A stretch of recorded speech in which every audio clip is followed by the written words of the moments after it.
Ommegang, whatever that is, they're delicious. Well, and they high ABVs. Well, now we are officially live, so it's pretty good. Yeah.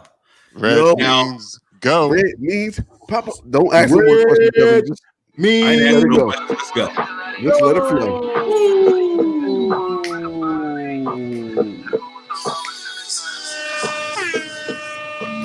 Cut class, get a couple 40s in a bus pass. Shorty that adore me, I ain't good at making love last, but I'ma run the city and I'm trying to take you with me. We can kick it in the park, shouldn't last being giddy. We don't ever want to go home. It's, Happiness a stone's throw. It's Jonah Lennox, but it's right now it's rapping as Coda the Friend. Like the regulars that nigga sound like a whole but never did Drake. Associate with those who had no code. Looking to a better dream. He got a little TJ in his voice too. Wrap our minds around a vision we had never seen. Never kind of pie.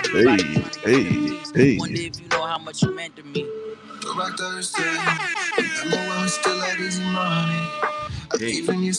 God! Like they made this song for me. Oh my God! Oh yeah! Oh my God! Oh my God! Oh my God! What a white girl say "Oh my God" a lot. Now I think about it. Oh my God! Really? Oh my God! That's their other word. Really? Yeah. Really? I was packed.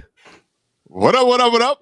Welcome to Brews and Banter Podcast, where the topic is the rocket and the brew. Well, that be the fuel. And I'm your host, Rob G. And with me, as always, the Legendary Brew Crew. What's going on, fellas? What is going on, everyone? What's up? Hi. That's right. We are live on a whim. On a whim. That's right. Yo, let me tell you something. What just happened just now? I don't know if my ears are going bad or not, but that was one hell of a horn that damn just did. Yo, yesterday my ears were fucked up. When we was listening to High Five, right? Oh yeah. That shit cut off and Lou started singing, like did a little piece, right? Uh-oh. I was like, yo, what's this? The extended version? Yo, this nigga sound just like I don't know what kind of drugs he was on yesterday. It was like an Acapulco. He did that shit Acapulco. Yeah, like I said, we are live, and this is episode 89 of Brews and Banter Podcast. So for our first-time listeners or viewers, I am happy you have found us. Yes. It took you a minute, but I'm glad you're here. For our first-time viewers, this is the first time that Rob has ever worn this headband. Oh, you're right. Yeah, but it won't be the last time. Right.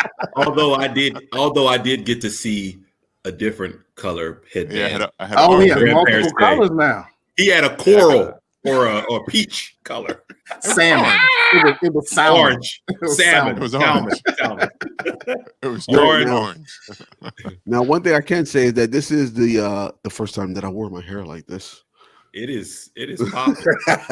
Your curls are falling though. Okay, Yoda, you need to go back to the beautician and either it was humid outside. It's been raining. Well, according to the hair, you only got 4 strands. Nigga, that's all you need to have hair. I mean, come on, they real thick. Yeah, they I look like Fetty Wap. All right. And he's got a hat on, so he's covering. Nappy boy. He only let him pour out the top. It's like the old Coolio hats. Rob, I got a name for this episode. We should definitely call this the Brews and Banter episode. You said 89 Shenanigans. We just gonna grab topics out of our clearest blue sky and just. You like saying that word, Devin? Where'd that word come out? That word came out from out the sky. Yeah, I ain't heard shenanigans in a long time. You know, you say that a lot. Fucking dead. I probably do. What y'all doing in there? Cut them shenanigans out. Come on downstairs, eat your dinner, cut these shenanigans out. Before we get into the shenanigans, I need to know. Yes. What are we drinking today, fellas? That's a funny word. It is. Yeah, what are you drinking today? Who? Me? Yeah. Oh. Well, maybe this is probably while I'm in shenanigan mode because I'm drinking a crowler. But I'm drinking a crowler of the Black is Beautiful that isn't in a traditional can, guys, as you can see. Nice. So this is sponsored by Thirsty Piggy, out of Miami, Florida. He sent this on Thursday. This he said he followed the recipe for Black is Beautiful to the T. As you can see, that was his homebrew, right? This was his homebrew. His personal homebrew, right? Yes, it was. I'm trying to get the can. There you go. Get it a little straight in the camera. So this is his personal homebrew. So it isn't in your traditional Black is Beautiful can. You can see it was canned on 9/11. So he told me to look, get to drinking on that, bro, because you don't want it to oxidize. So I couldn't hold on to it any longer and share it with my bros from the podcast unless we were all together. So just to talk about it, the recipe is out there, that was put together by is it Weathered Soul? Yeah, Weathered Soul. Okay, I am gonna mess that second part up. Weathered Soul, brewery who started this out of Texas. So traditional stout taste, nice pour. Again, I talked a little bit about the properties changing a bit. He kind of warned me that just sitting over time in a crowler, you don't get that same fresh taste that you would if it's like within days. So it's still a good beer, but you can tell that some of the properties have changed because I waited till today to drink it. However, it's still a pass me another. We appreciate Turkey Piggy for gifting us this wonderful Black is Beautiful stout. I think you just say Samurai Piggy. I think that thirsty just because he was drinking everything, but Samurai Piggy is the tag, is the hash, is the real his handle, I guess. Is his handle? No, his handle is thirsty Samurai Piggy, but Samurai Piggy is like Samurai Piggy and Friends is the nonprofit and stuff like that. Yeah. And speaking of nonprofit, just to give him a shout out, I went to his nonprofit platform and hey, I pledged $120 a year toward his nonprofit. So love what he's doing. Love to see the positivity that's coming out of his nonprofit. For sure. That's what's up. What you laughing at, though? I'm laughing because I think UMG blocked us because of this song. Who did? UMG on Facebook. They might have blocked us because of the song. Tell them block. But see that you know what? That's perfect segue into one of the topics that we are talking about. We free promo. What they talking about? The social dilemma world that we're living in. All this policing. Yeah, but not enough policing of the things that they should be worried about. Oh, you got bars today, man! Yo, that was funky fresh, yo. I know. We still live. I just looked at it. Okay. I was just tripping. I know. It gave me a message, but they said, "Fuck it, you won't hear the song no more, so y'all can keep going." Right. I guess. Yeah, I'm sure that's what it is. We don't know, but we still alive. Yeah, but like you said, you were talking about the social dilemma on the Netflix special. Well, and it was, I think it had people from a lot of different Silicon Valley, I guess, companies like former employees of Facebook, Google, Pinterest, Instagram, pretty much all the ones that people. All the ones that are evil. I don't know. Because Pinterest is the devil. I don't know if TikTok was. I don't think TikTok probably wasn't even really popping like that when it started. It's filmed. Yeah. Yeah, but it definitely was interesting. But I think if you study marketing and probably stuff like that, I mean, it's pretty much the same thing that marketers do. If you have, if you don't have a product, or like they say, if you're getting the product for free, you are the product. I mean, I think that's kind of common. I think that's what social media does for you anyway. Like you can make yourself a product. Right, you're the product. And then you can be a product, but you are the product, and that's where Google makes all of its windfall, its cash flow is from saying, "Hey, this is all the data, this minute data that we have." I mean, to the very detail, like, "Oh, we can use this," and he probably will click on this, or she'll click on this if we hit him with this ad because that's what they like searching for. Don't you hate that? Right. Yeah. That should be creepy. I swear that Google be digging in your brain cells or something. Like not even digging in your brain cells. It's crazy. They listening.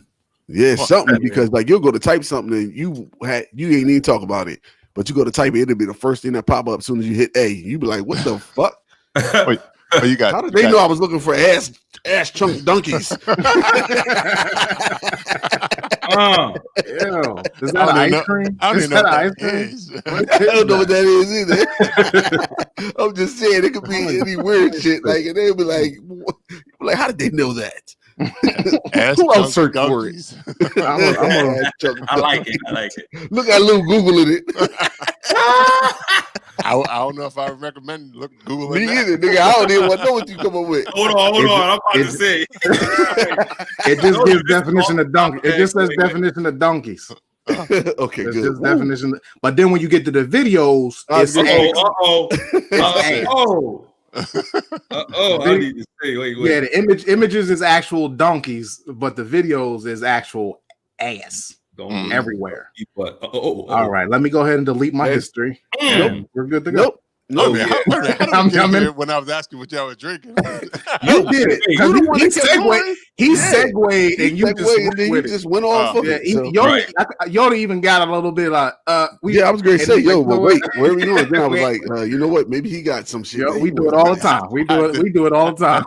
Let him do it. Lou, what are you drinking today? Today I have this where we at? Heliocentric sherbet. Sherbet. It's a tart ale mixed with did I do this before? Pineapple, raspberries, and oranges? Oh, maybe you did. The can didn't look familiar, but that can look like something with a bottle of Sparkle. Nah, that nigga drinks some. Yeah, that look like a cider can. But it looks. Yeah, I thought here's what it looks like. But it sounds familiar. No, because it does sound familiar. But the new trail one was like raspberry color looking. Yeah. That's true. That's true. You're right. Cheers to you, Rob. Thanks for helping me out there. Yeah, Rob, nigga be on point. This is a tart ale. It is made out of this is new trail. This is what I did last week. I'll be back. Oh no, new trail. It's a new trail, but it's a different beer. Okay. We're gonna stick with it then. This is a new trail. ABV. The ABV is not available, Dev. Oh, it's not on there. Yeah, New Trail doesn't put ABVs on there, but they're out of Williamsport, Pennsylvania. It's brewed and collaborated with Foreign Objectivity, and it says keep cold and drink fresh. Oh, there you go. Which is what I'm doing. Okay. Cheers. There it is. Nice Brewing Banter glass here. Can you see that? Yes. Available on bruisingbanter.com. Get that merch. Who knows? Get that merch. If they go, it can be made available. So get that merch. It could be available if you want it. Hit the. It's probably easier to hit the contact in the on the IG. You can do that too. Yeah, if you want a goddamn glass, hit somebody up. Hit one of us. We'll be available. If you don't want a glass, hit us up. Oh yeah, I see that. Did y'all look? I don't know if y'all saw what Rob saw, but I just looked at that UMG blocked your video. I see it too on my notification. Crazy. Yeah, but I think back when I checked it, I was still alive. Haters, man. Pass me another. Pass that shit. I'm just gonna be the horn. Yo, you can do all the sound effects. Right. Bing bong. I am the sound effect. I am the sound effect guy. Fucking fake ass sound effect guy. Devin Aaron, the sound effect. I am. What was my man's name off of Police Academy? The black guy. Yeah, they used to do all that. I know his name is Michael Winslow. I don't know his his name off of that show, off of the movie. Michael Winslow. He used to be on it. Yeah, he was a comedian too. I'm not assuming he's still a comedian. I'm assuming hopefully he's doing well. Yeah, hopefully. Like where I don't know where he's at, so I don't know where, but he's like,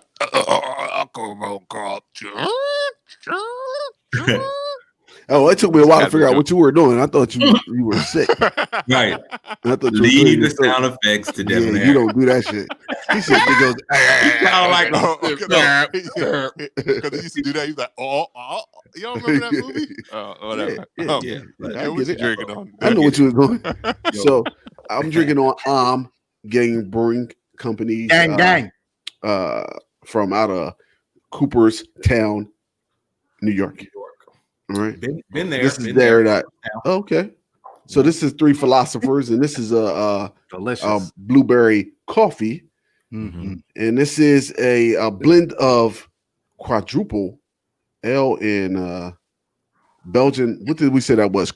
Crake ale. I think it's Crake. Yeah, that sounds better. Crake with cherries and with blueberries and coffee. Shrimps on And the this Barbie. shit is strong. It's a Really? 9.7. Oh, I like it. It does hit your chest. Yowzer. It hits you right in your chest, but it's definitely good. You taste the blueberries in it, but it's still really strong alcohol. I had that joint a couple months ago. It was delicious, yo. Yeah, it's pretty good. But it says to serve it at 50 degrees Fahrenheit, 10 Celsius. So they actually tell you gotta warm that up a little bit. So you gotta wrap your hands around that glass. Why you gotta make shit sound so nasty though? Every time. I'm Rob. Like, but I would pass me another one of these, and I can see. It gives you a warm. It definitely warms. Gives you a warm feeling on the inside. But okay, let me write. Yes. Shit. There you go. You got it. You got it. Oh, beer porn. Whoa. I'm going there. That glass is so girthy. Yeah. Black is beautiful, damn it. Yeah. That motherfucker's warm now. I'm out of this segment. You out of this segment? Yeah, I'm out. Nah, you're in the segment. Once you hit him with the girth. The girth. And then, like, you two handing it, like, yeah, I guess I'm in. I'm in. You're in. You fell into that. You're in. You definitely in. Nobody mentioned with 2 hands but you. We didn't. It just came out. Said the way he gripped that motherfucker. Not just 1, but 2 hands. Yeah. But this is good. It's just strong. Hey, Rob G. Yes, sir. What would you happen to be drinking on this week, sir? I am glad you asked, Lou. I am drinking the Type O Blood Orange Hefeweizen from Bellefonte Brewing out of Wilmington, Delaware. It is 6.6% ABV. Obviously, this is a 16-ounce can. Its color is obviously, if you would think blood orange, you would think a nice orangish color. That is the color. Yeah, that's nice. Nice color out of my grip that glass. Huh? Okay. I don't know if it needs to be that. Did this just turn into like a ASMR type of situation too? Yeah. Grip that motherfucker. Yeah, but it is my black just to add, this is some shenanigans. Just to add to our explicit content, Rob, there's no head on that. What's a blood orange bitch with no head? How that? But it goes down smooth.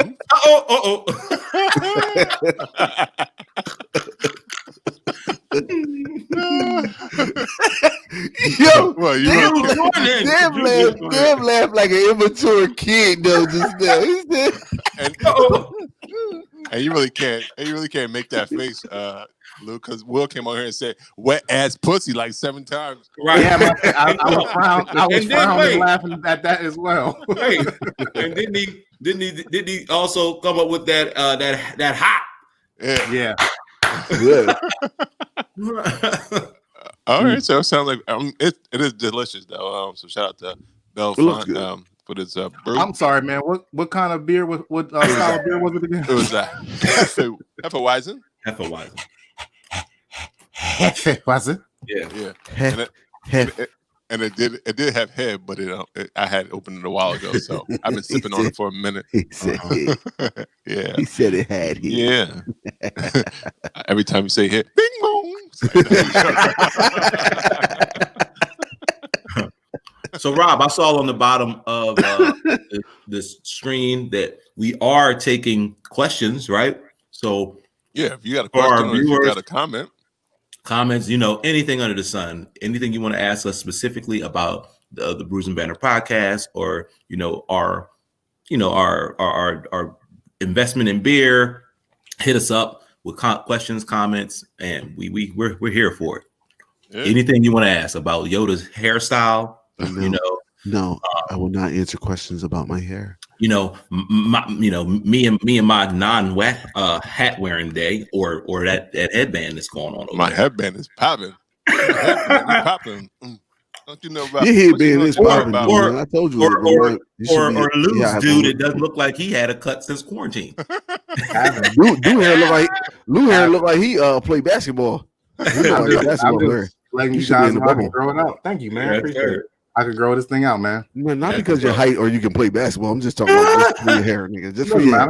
That doesn't matter. I appreciate it, man. I'm in the bubble. Don't You're matter. In the bubble? Thanks, guys. You put me in the bubble. I think they got barbers in the bubble, though. I think they do. Yeah, they got a whole little section. Yeah, that was like one of the mandatory requests that they had. Like, we have to have a setup for the barber. I mean, that's fair. Off a topic where I was going to, but what happened to the Clippers? Not the barbershop Clippers. Clippers are cursed. I call it karma. The Clippers are cursed. I call it karma.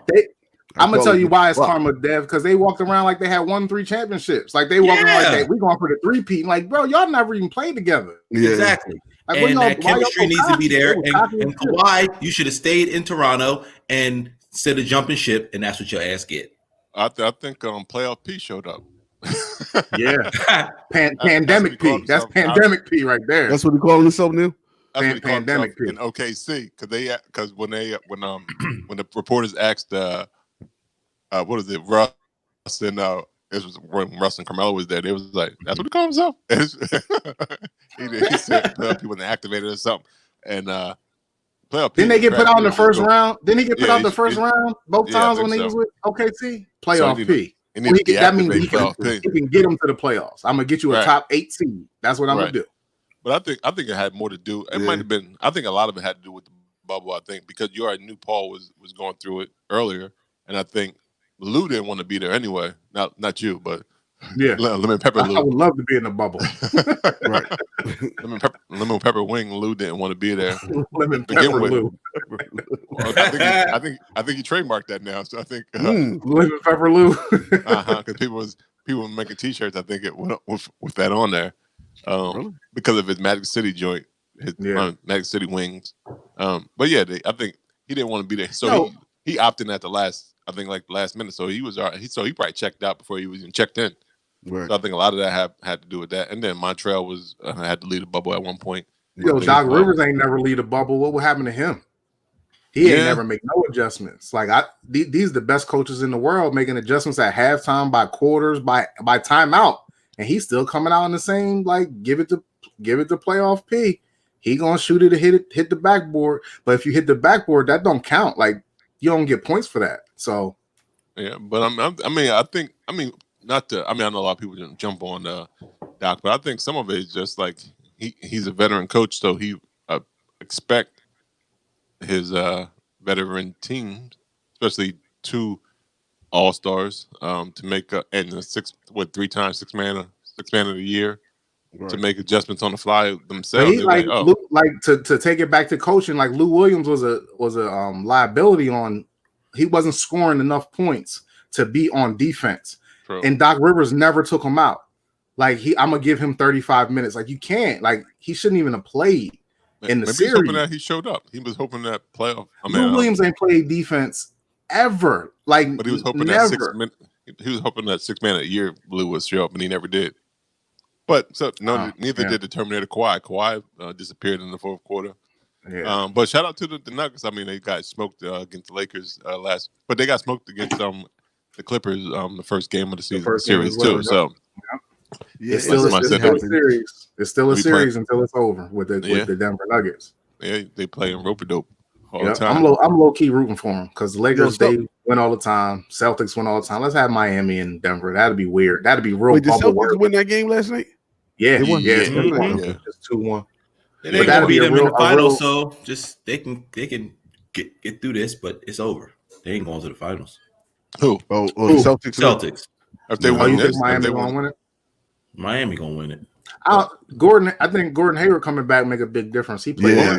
I think it'll help. I don't know if a big difference. The healthier. I think they played out of their chemistry. I don't think so because he's been with the team the whole time. Yeah, but I mean, in terms of their playing, because like Marcus Smart has been so will Marcus Smart get his because he's been actually doing some offensive stuff. So will he get that back? I mean, I guess you expect Gordon to pick up that offensive slack, I guess. Yeah. But and then like Brad Stevens, as we were talking about Doc Rivers, Brad Stevens will make the proper adjustments. Like he'll coach the team if Gordon Hayward ain't doing it, he gonna play Marcus Smart because he's been the guy he's been on the team for the longest time. You know. Right, that's true. All right, well, I just was because you talk about Clippers in the bubble, I jumped into you did. But, I know we were talking about the social. A Clipper is a boat, dilemma. Right? Yeah, I think so. Yeah, man, the Clippers ain't that what they shave you, motherfucker? That's what I was thinking. But I think it's actually boat. I think it's a boat too. Yes. Well, in the hood, it's a fucking it's a barbershop tool. Right. Well, I think the barbershop is the Clippers are still. That's why Rob brought him up. Because he's talking about the barbershop. All right, because they're talking about the Bob. Damn sure wasn't talking about no boats. No. You try to get your grandma to ride the boat yesterday. That was weird. Yo, shut up. That was actually my third time trying. She said no. Oh. I've done it a few times at her house.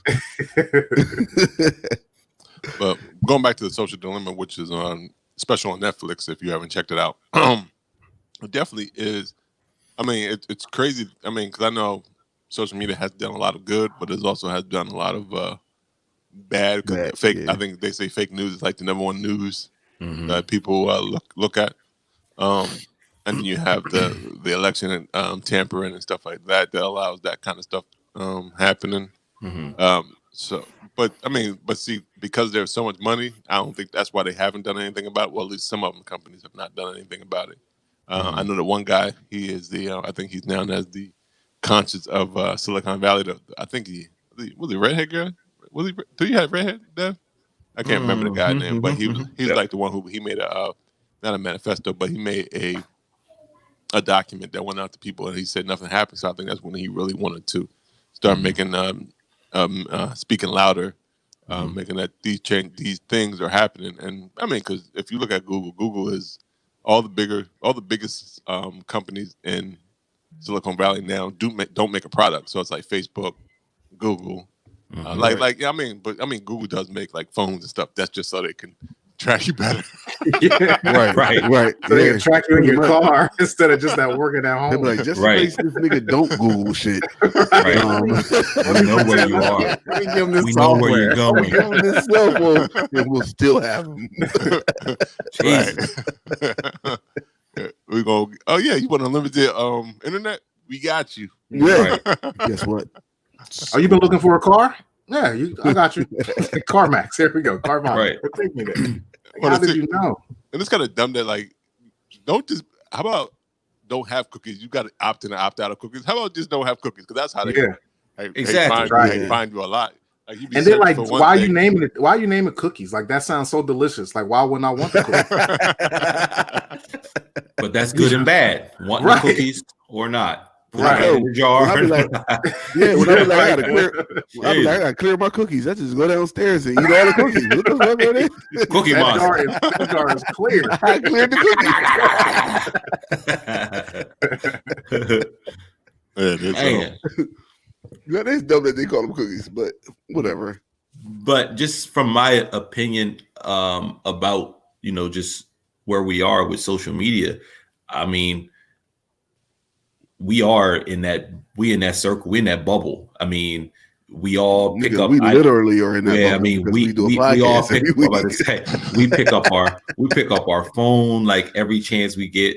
Whether it's it's whatever your platform choice of is, but you pick up our phone to Instagram, or to throw a picture up of what we're doing, where we're going. Check the weather. Check the weather. Everything to look for funny shit. If we don't really even go to Google. We go to some of these social media platforms just to get it, be entertained. So it happened so quick. Like we were all in high school in the late 90s and we had computer labs. And then like throughout the 2000s, it was like computers were in each individual classroom. Then they got to each individual student. Now our kids with the quarantine have their own particular laptops. And now we all have computers in our pockets. You Right, know that's what I mean? the Like most powerful computer right there. Yeah, a computer in your pocket. But just like the vernacular of how we talk today, like we don't search anything, we Google it. Yep. You know what I mean? Like that's crazy. Like you're searching which is crazy because Yahoo was popular. Right. and we never Yahoo anything. How many fucking I hate even that I got a Yahoo email address. Sometimes I be looking like at yahoo.com. What the fuck? Hey, you say that every day. Nigga, Gmail sounds a lot better anyway. It sounds like but that's what they did. That's what they did that shit on purpose. They could put Google.com at the end. But nah, we're going to Gmail, nigga, because make sure you still feel like that nigga that you used to be. Because that 92 send me up on my Yahoo account gonna sound great. Right. Hit that Yahoo Gmail, baby. Sound too soft. More businessy. More business. that Gmail. I mean, but shout out to people who still got the AOL account. Oh my god! Nigga, let me tell you something about people with AOL account. I still have a Hotmail account actually. So I'm not. But you know, like in the line of work that I do, right?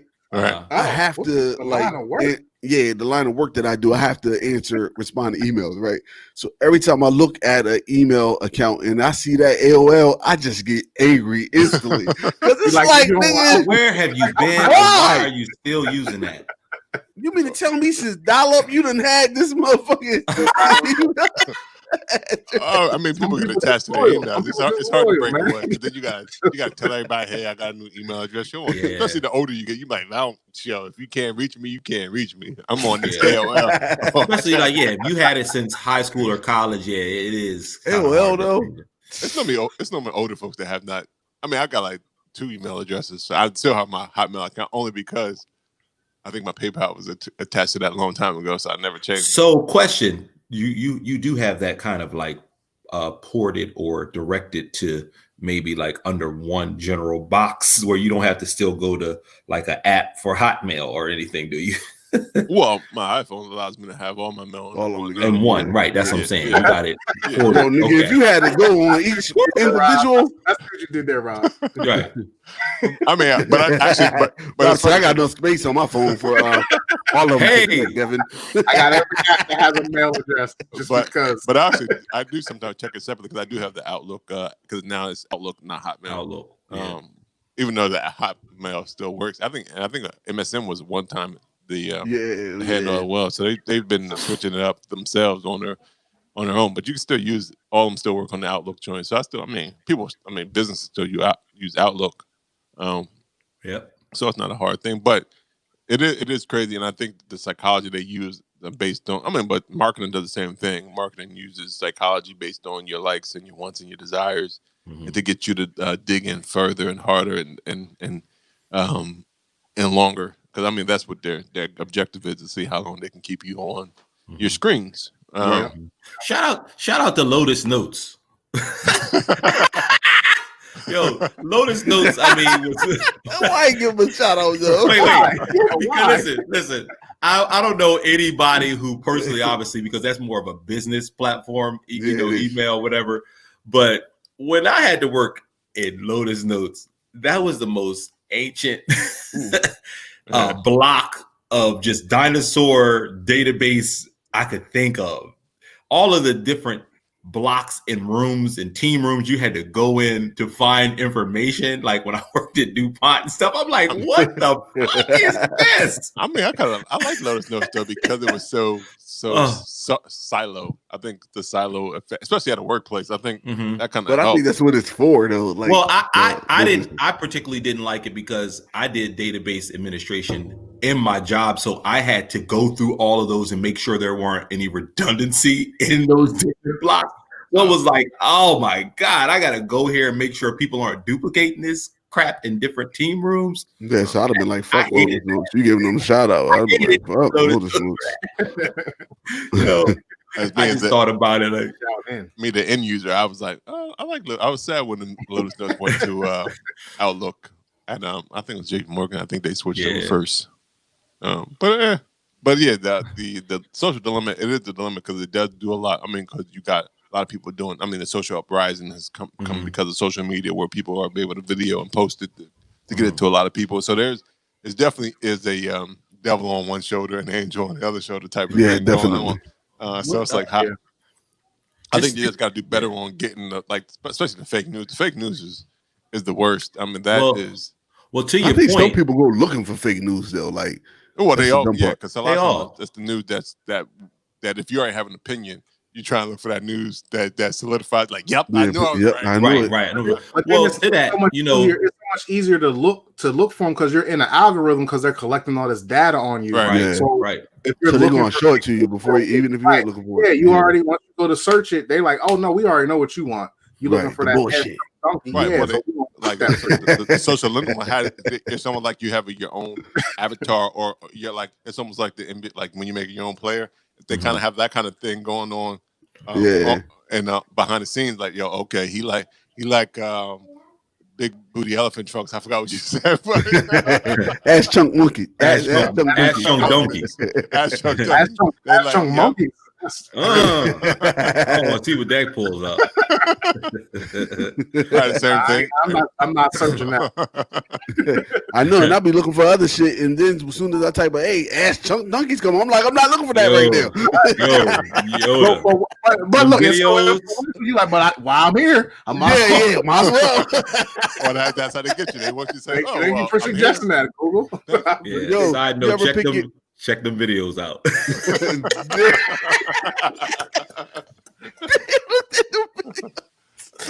Devin, that's what you've been doing. That's why he was quiet. He was like, this is good search. He was like, "Damn, you're on something." Boy, I'll save those for later tonight. It's like, yo, you ever like went to go pick your phone up to do something important and just said "fuck all importance" and end up on like Facebook or Instagram? Don't forget what you was going to do. Got a notification that sends you someplace totally different. Like I should be like, fuck it, emailing somebody right now, but now I'm here. Sidetrack. Yeah, notification do straight take you all off. You be like, I was here trying to read this newspaper article, but that email. Yo, I be gonna go check my email and then boop, notification from YouTube pop up, and I be like, I didn't even give a fuck about Ray J and fucking Nick Cannon, but now I'm about to look. I mean, I think the worst part though, and the sad part about not just the fake news, but it was the when they were showing the graph of terms of like especially people who are actually growing up in this age where their depression and suicide and stuff like that is all can be linked to that because they feel so lonely, even though you would think you would feel more connected, which I think was the purpose of the internet and all stuff, to be more connected. But it seems like we've actually isolated ourselves because you could be sitting right next to somebody, but on your phone, and not talking to them. But that interaction, that human connection, right? You'd be having a full conversation with somebody in your chat or your text message, but yet there's a person right next to you, like, "Yo, what's good?" And so I think it'd be crazy. We all be in the same house texting each other, like, "Y'all want to come up and eat?" Like back in the day, your mom would just scream, like, "Dinner's ready!" You know what I mean? Right. Just something silly like that. Well, see, and we got Alexa, and you'd be like, "Alexa, tell them it's time for dinner," and we're like, "Robert said it's time for dinner." Yeah. That's how it is. System. You don't even need an intercom no more. Nope. Well, that's pretty much what it is. Yeah. So when we were talking, did you guys know that? I'm sure you guys do, but just for our listeners, Mark Zuckerberg went in front of Congress and had to go before Congress in a hearing regarding fake news and the fact that the way that the layout of Facebook, you have all these I don't own the rights to this music, and you got all this policing that's going on for things of that nature to make sure people aren't doing that. But in terms of fake news, they don't have a broad enough, I guess you would say, broad enough view on the responsibility of what content they allow to go up or did they take down when it comes to fake news.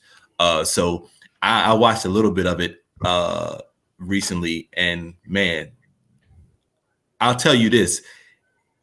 He couldn't give any straight answers that really satisfied me or satisfied Congress when it came to like, okay, so you're allowing people to, you know, post the fact that, you know, I'm just throwing this out there because I don't know the content exactly, but you know, that Donald Trump, you know,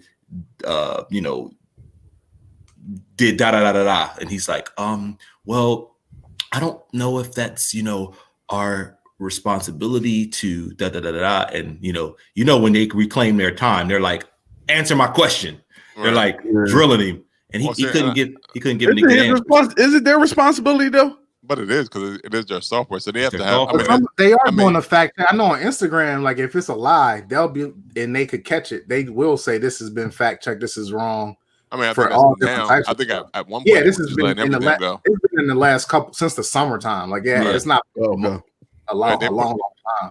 Because the problem is they've allowed, because I guess it's such a moneymaker, they've allowed Silicon Valley to go unchecked and unharnessed for so long. Like no industry has that as much. They unregulated. Right. It's a literal wild west. Yeah. Right. So they allow people. They just allow it to go free balling because they make so much money, and they probably have some of the highest paid lobbyists getting their thing. But but like in the documentary, they were saying like we know, but we do it anyway. Like do it anyway because somebody looking to hear that shit. They trying to be for everybody. And like you said, they make them go to Congress. They go to Congress once or twice a year, answer the questions, but they still go home and say, push the button to do whatever we want to do because they haven't regulated us. It still takes years to put down the regulation that, hey, fake news can't be even put on this channel or any hateful speech or whatever. Like they'll be hating somebody for saying the N-word, but not hating somebody for saying they want to kill a black person. Like it's weird how they decide. And this is a kind of different thing, but I think that's probably why we need term limits in Congress as well, because you have cats who is 85, so they don't really. They be like, you go do that to Google. Anytime you put the and any other things, you know they old. And then a lot of people is giving them 20,000 and be like, yo, here's an extra 20,000. Just say yes. And they like, I don't know about the Google anyway. So of course. Right. So it's time to diversify some. So you need some more tech evangelists to say like, "Yo, we need a more conscious." So you need people who can speak their language, so they can't try to beat around. Oh, I don't know, but your algorithm tells me that you do know. That you do know, yeah. So you Google, sir. So you need to be more tech, especially as we continually grow. Go into more technology. Congress has to be more tech savvy. That's why you need more. Like you can't that know it. If you go, if you're looking for some type of work, like say you want to make the t-shirts or we want to have some type of business and they're like, oh, I don't have an email or I don't have a website because I'm not tech savvy, you're not really going to be with that person business wise. Right, so we got to hold our senators and congressmen accountable the same way. Like you can't get on stage and say, oh, I don't really have an email account. I don't really do that stuff. What did Hillary do with them emails like that? You can't be that ignorant because you're not that ignorant. You know what I mean? Like, if you are competing just like any other, person in this day and time, if you're competing, whether it's for a position or for, market share or whatever, you need to be up on what's popping right now. Yeah. You need to be on it. I agree. It's true. Yeah, it's crazy. And I think, I don't know. The other thing too is like, for example, like when you go to do jury duty, right? And you're sitting in that room. And wait, did you go to jury duty? I had it before. We all had it. But like when before you actually are picked and you sitting in that waiting room and it's like 100 of y'all sitting in that area and the judge comes down before the day starts and he's like give you all of the the jury etiquette of what you shouldn't be watching, what you should be doing. What is one of the first things he mentions? Don't go on these social media sites and everything like that, because he knows that there's influence, there's real and fake news. So it's kind of it's necessary that if us as now, like Rob said, we're become a product. If we're not allowed to go to those platforms or whatever and find out information, they should be governed by the law, what they put on there, because that has an influence on everything we see and do. Right. And back to your point about being a product, like our kids, we didn't have phones when we were younger. Now by the time you're like in middle school, you got to get a phone just to because if you're a latchkey kid, like you got to have. Yeah, you got to have access to them. But tell me this because I don't know. So does TV has these same regulations though? Like they got regulations. That's why they have to have like parental. How they let Trump say whatever he want then? Well, go ahead, Rob. Sound like you was going to answer. No, I was just gonna say. I wasn't gonna answer that question. I was answering the first part just in terms of like the regulation. That's probably why they have to have PG-13 rated R. They have to put those kinds of things. Yeah, but what I'm saying regulations of TV to say parental discretion. They can fact check it, but they really can't. On TV and lie about so much shit, right? But he's the president, so I mean, I think some channels have started saying, "Well, I was watching MSNBC the other day. It was like." He's doing a lot of lies, so we'll tell you if he says anything important. So they cut away from him. Okay. That station's preference to do that, though. It ain't mandatory, right? But as the president, he has more things. So and the fact that he put his hand on a Bible and took an oath, like if that is like, come on, like like talk about an oath. Well, I'm just saying, like here we were for 3 years ago, going to be 4, and he stood up there, put his hand on the Bible, put his hand up, and said, "This is what I'm sworn in to do." And the fact that we can't even impeach him off of that. Just being a liar, not following up. You're right. You're not even. There was horrible execution there. Yeah, it's but they do have to have the super highway has need some guardrails because they've gotten what I was saying earlier, like the kids getting their phones so earlier and being able to find their shows on YouTube or whatever when they're like 3 and 4 years old, they're so young and it's such a part of their lives that unless it is regulated, they're gonna be worse than we were when they get our age. Right. They've had it for so we've only had it half our lives. Like, can you imagine if we had the internet our whole entire lives? Like, we don't know how it affects the kids because those kids that had the internet all their lives are just now becoming grown. You know what I mean? I think they'll be more informed, but I think they'll be more informed, but they'll also be. They could also be more misinformed. But they'll at the same time, we would get Encyclopedia Britannica, and we would get it in '92, but that should be written from 1989. Right. I remember you used to get the big giant Wikipedia. I know. Yeah, but it would say it'd be written in '89, and you researching stuff from '93. So it's better now because you can get an article that was written in 2020, 2019 yesterday. To fact check your story yesterday. Well, I think you just got to do more due diligence. Came out in 2016. You guys got to look at the where that source is coming from. So you got to see if they have more. If there's other people, like if you search something and only we have to teach people to look to find out who the source is. Yeah. Where is the source coming from? If it's only one place saying that story, it's probably false. Probably not true. Right. And if that one place is TMZ, then it's true. but by the time TMZ said like 5 other places, you can't just listen to what they say. You have to do your own because it could be 3 or 4 media outlets saying the same thing, but they could be wrong. They still could be wrong. Yeah, absolutely. I think not TMZ. You're a liar. Sorry, man. I forgot TMZ. You got stock in them? You work for them? Okay. They're just some real niggas. That's all. I don't know. They had some sexual harassment types things happening or a toxic newsroom. I think I heard. Yeah, I ain't talking about their personal lives. I'm just talking about. You're talking about the news, the output. Yeah. Well, but I know TMZ used to be that bullshit. Now that's like the first place you go to make sure something is fact checkers. Like, it's real now. Oh, it's real. Yep. As soon as TMZ said it's real. Yeah. I don't give a fuck what it is. What else? What else is going on besides? I want to say rest in peace to Ruth Bader Ginsburg. She did pass away. Yes, rest in peace. But that obviously brought up some hypocrisy. I knew it was going to happen. I knew Mitch was going to come up. I knew Mitch was going to say, we're going to get somebody in there now. He couldn't even wait. Like, you could have waited till Monday to say it. Like, you could have literally waited till Monday to say it. But you said it before the night was over.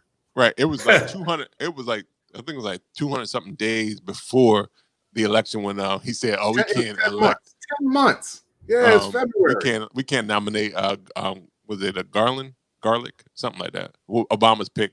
But now 45 days until election, you're like, oh, we got to get this in, brother. We got to do that. So, I think that's the problem with people. Why people have a problem with politics, because they see the hypocrisy. It's rich. It smells fresh, like fresh shit. This is just another reason why you have to vote. Like, the importance of voting is so important. Like, 45 has employed or elevated over 216 federal judges to different courts throughout the country. And if he gets his way, if him and Mitch McConnell get their way, this will be the third Supreme Court justice that they've been able to nominate and get into the court. It's only 9 of them. So they've changed 33% of the court. They've turned it over, and they only should have got 1. But if we were able to vote, they would have. If we care about our votes and we want to vote locally and nationally, and we know it's important, those 216 judges may not have been the ones that Hillary appointed, or it may not have been the ones that your local governor would have recommended to the president.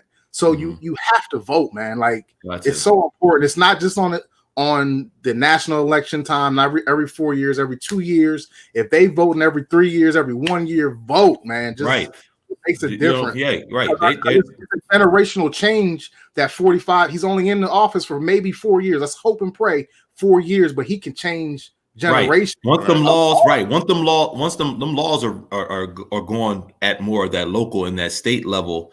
And once they get to the president, we mad at the president, but mad at the president for what?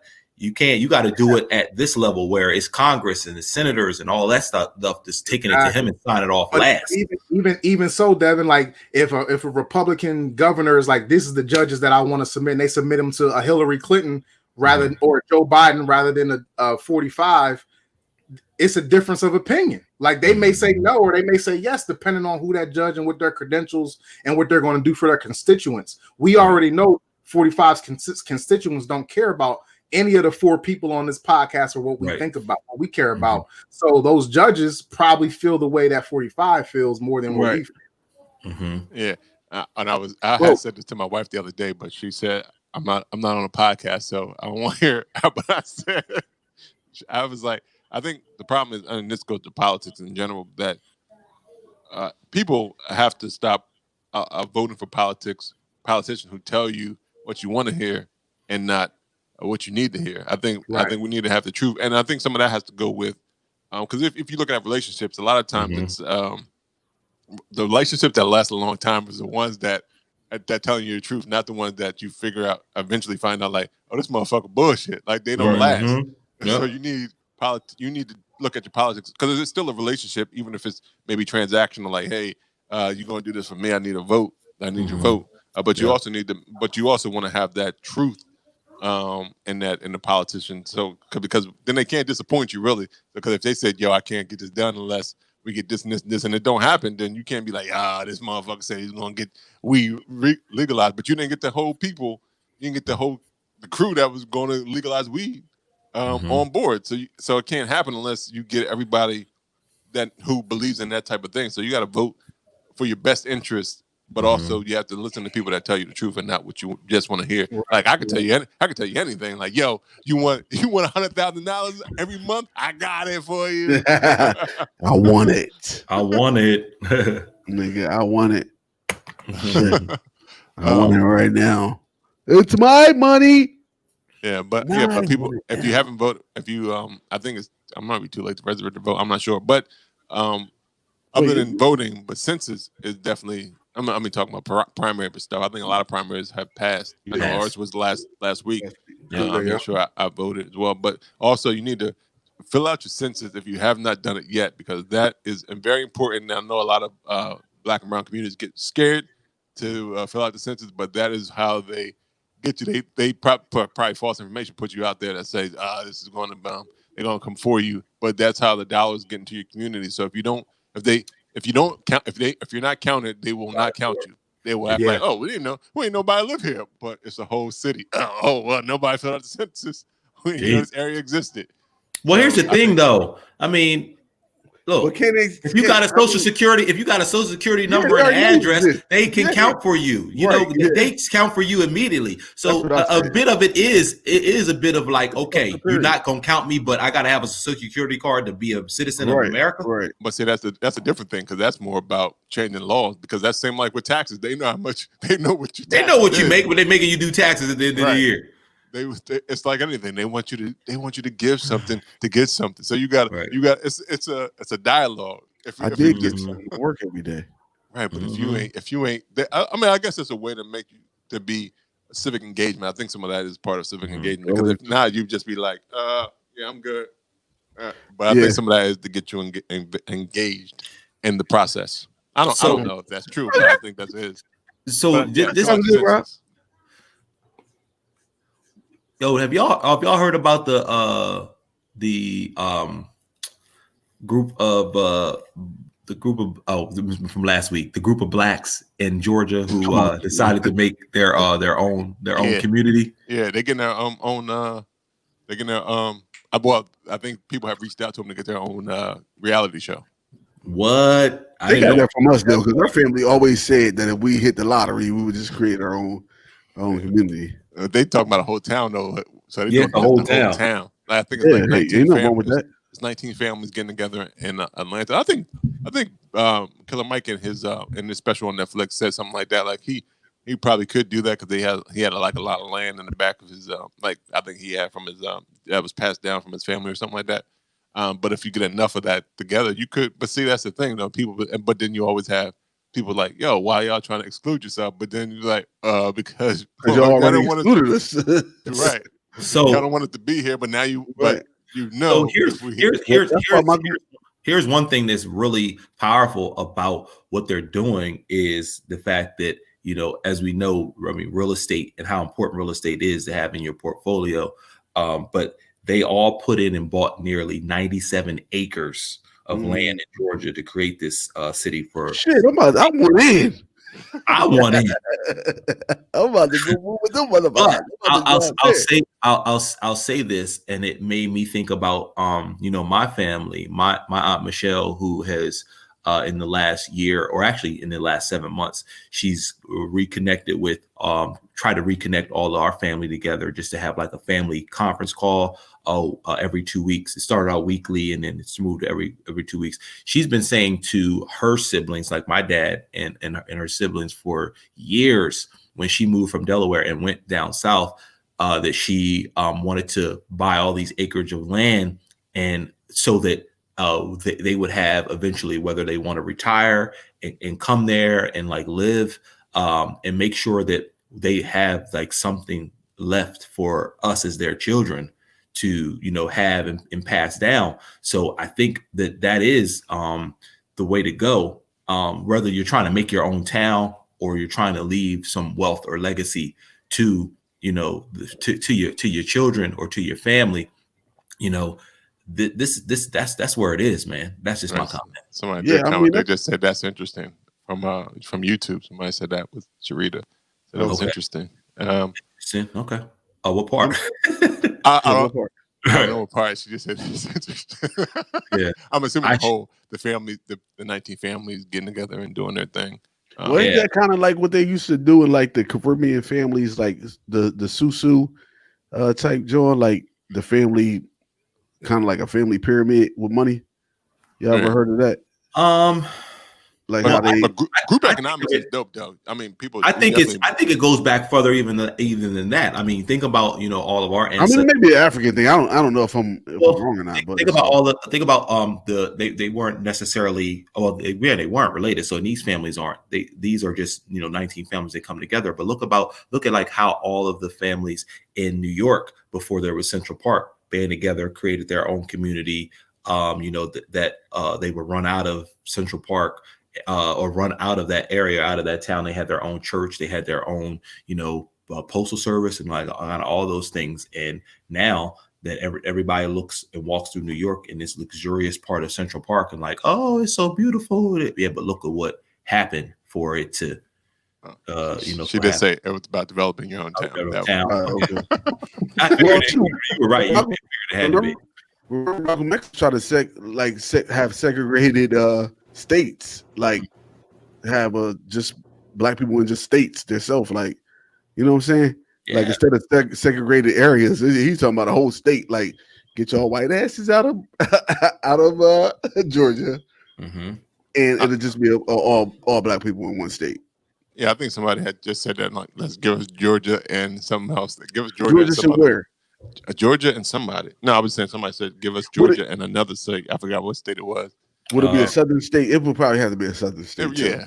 It was like Georgia and some other state. In Texas. Give us Georgia's in Texas. Well, that's too far away. It would have to be something close, like Georgia and Florida or something. Yo, that commute, Georgia and Florida, terrible. But like, you wouldn't have the commute. Like Well, if you want to meet some family in Texas from Georgia, you got to go through Mississippi and Alabama to get there. I mean, that's the same thing now. If you got family in a different state, but if it's segregating, you got to go through all white Mississippi and all like, and they don't want you. 50s again. Yeah, like they gonna shoot the plane out. They gonna shoot the plane out the air if you try to fly.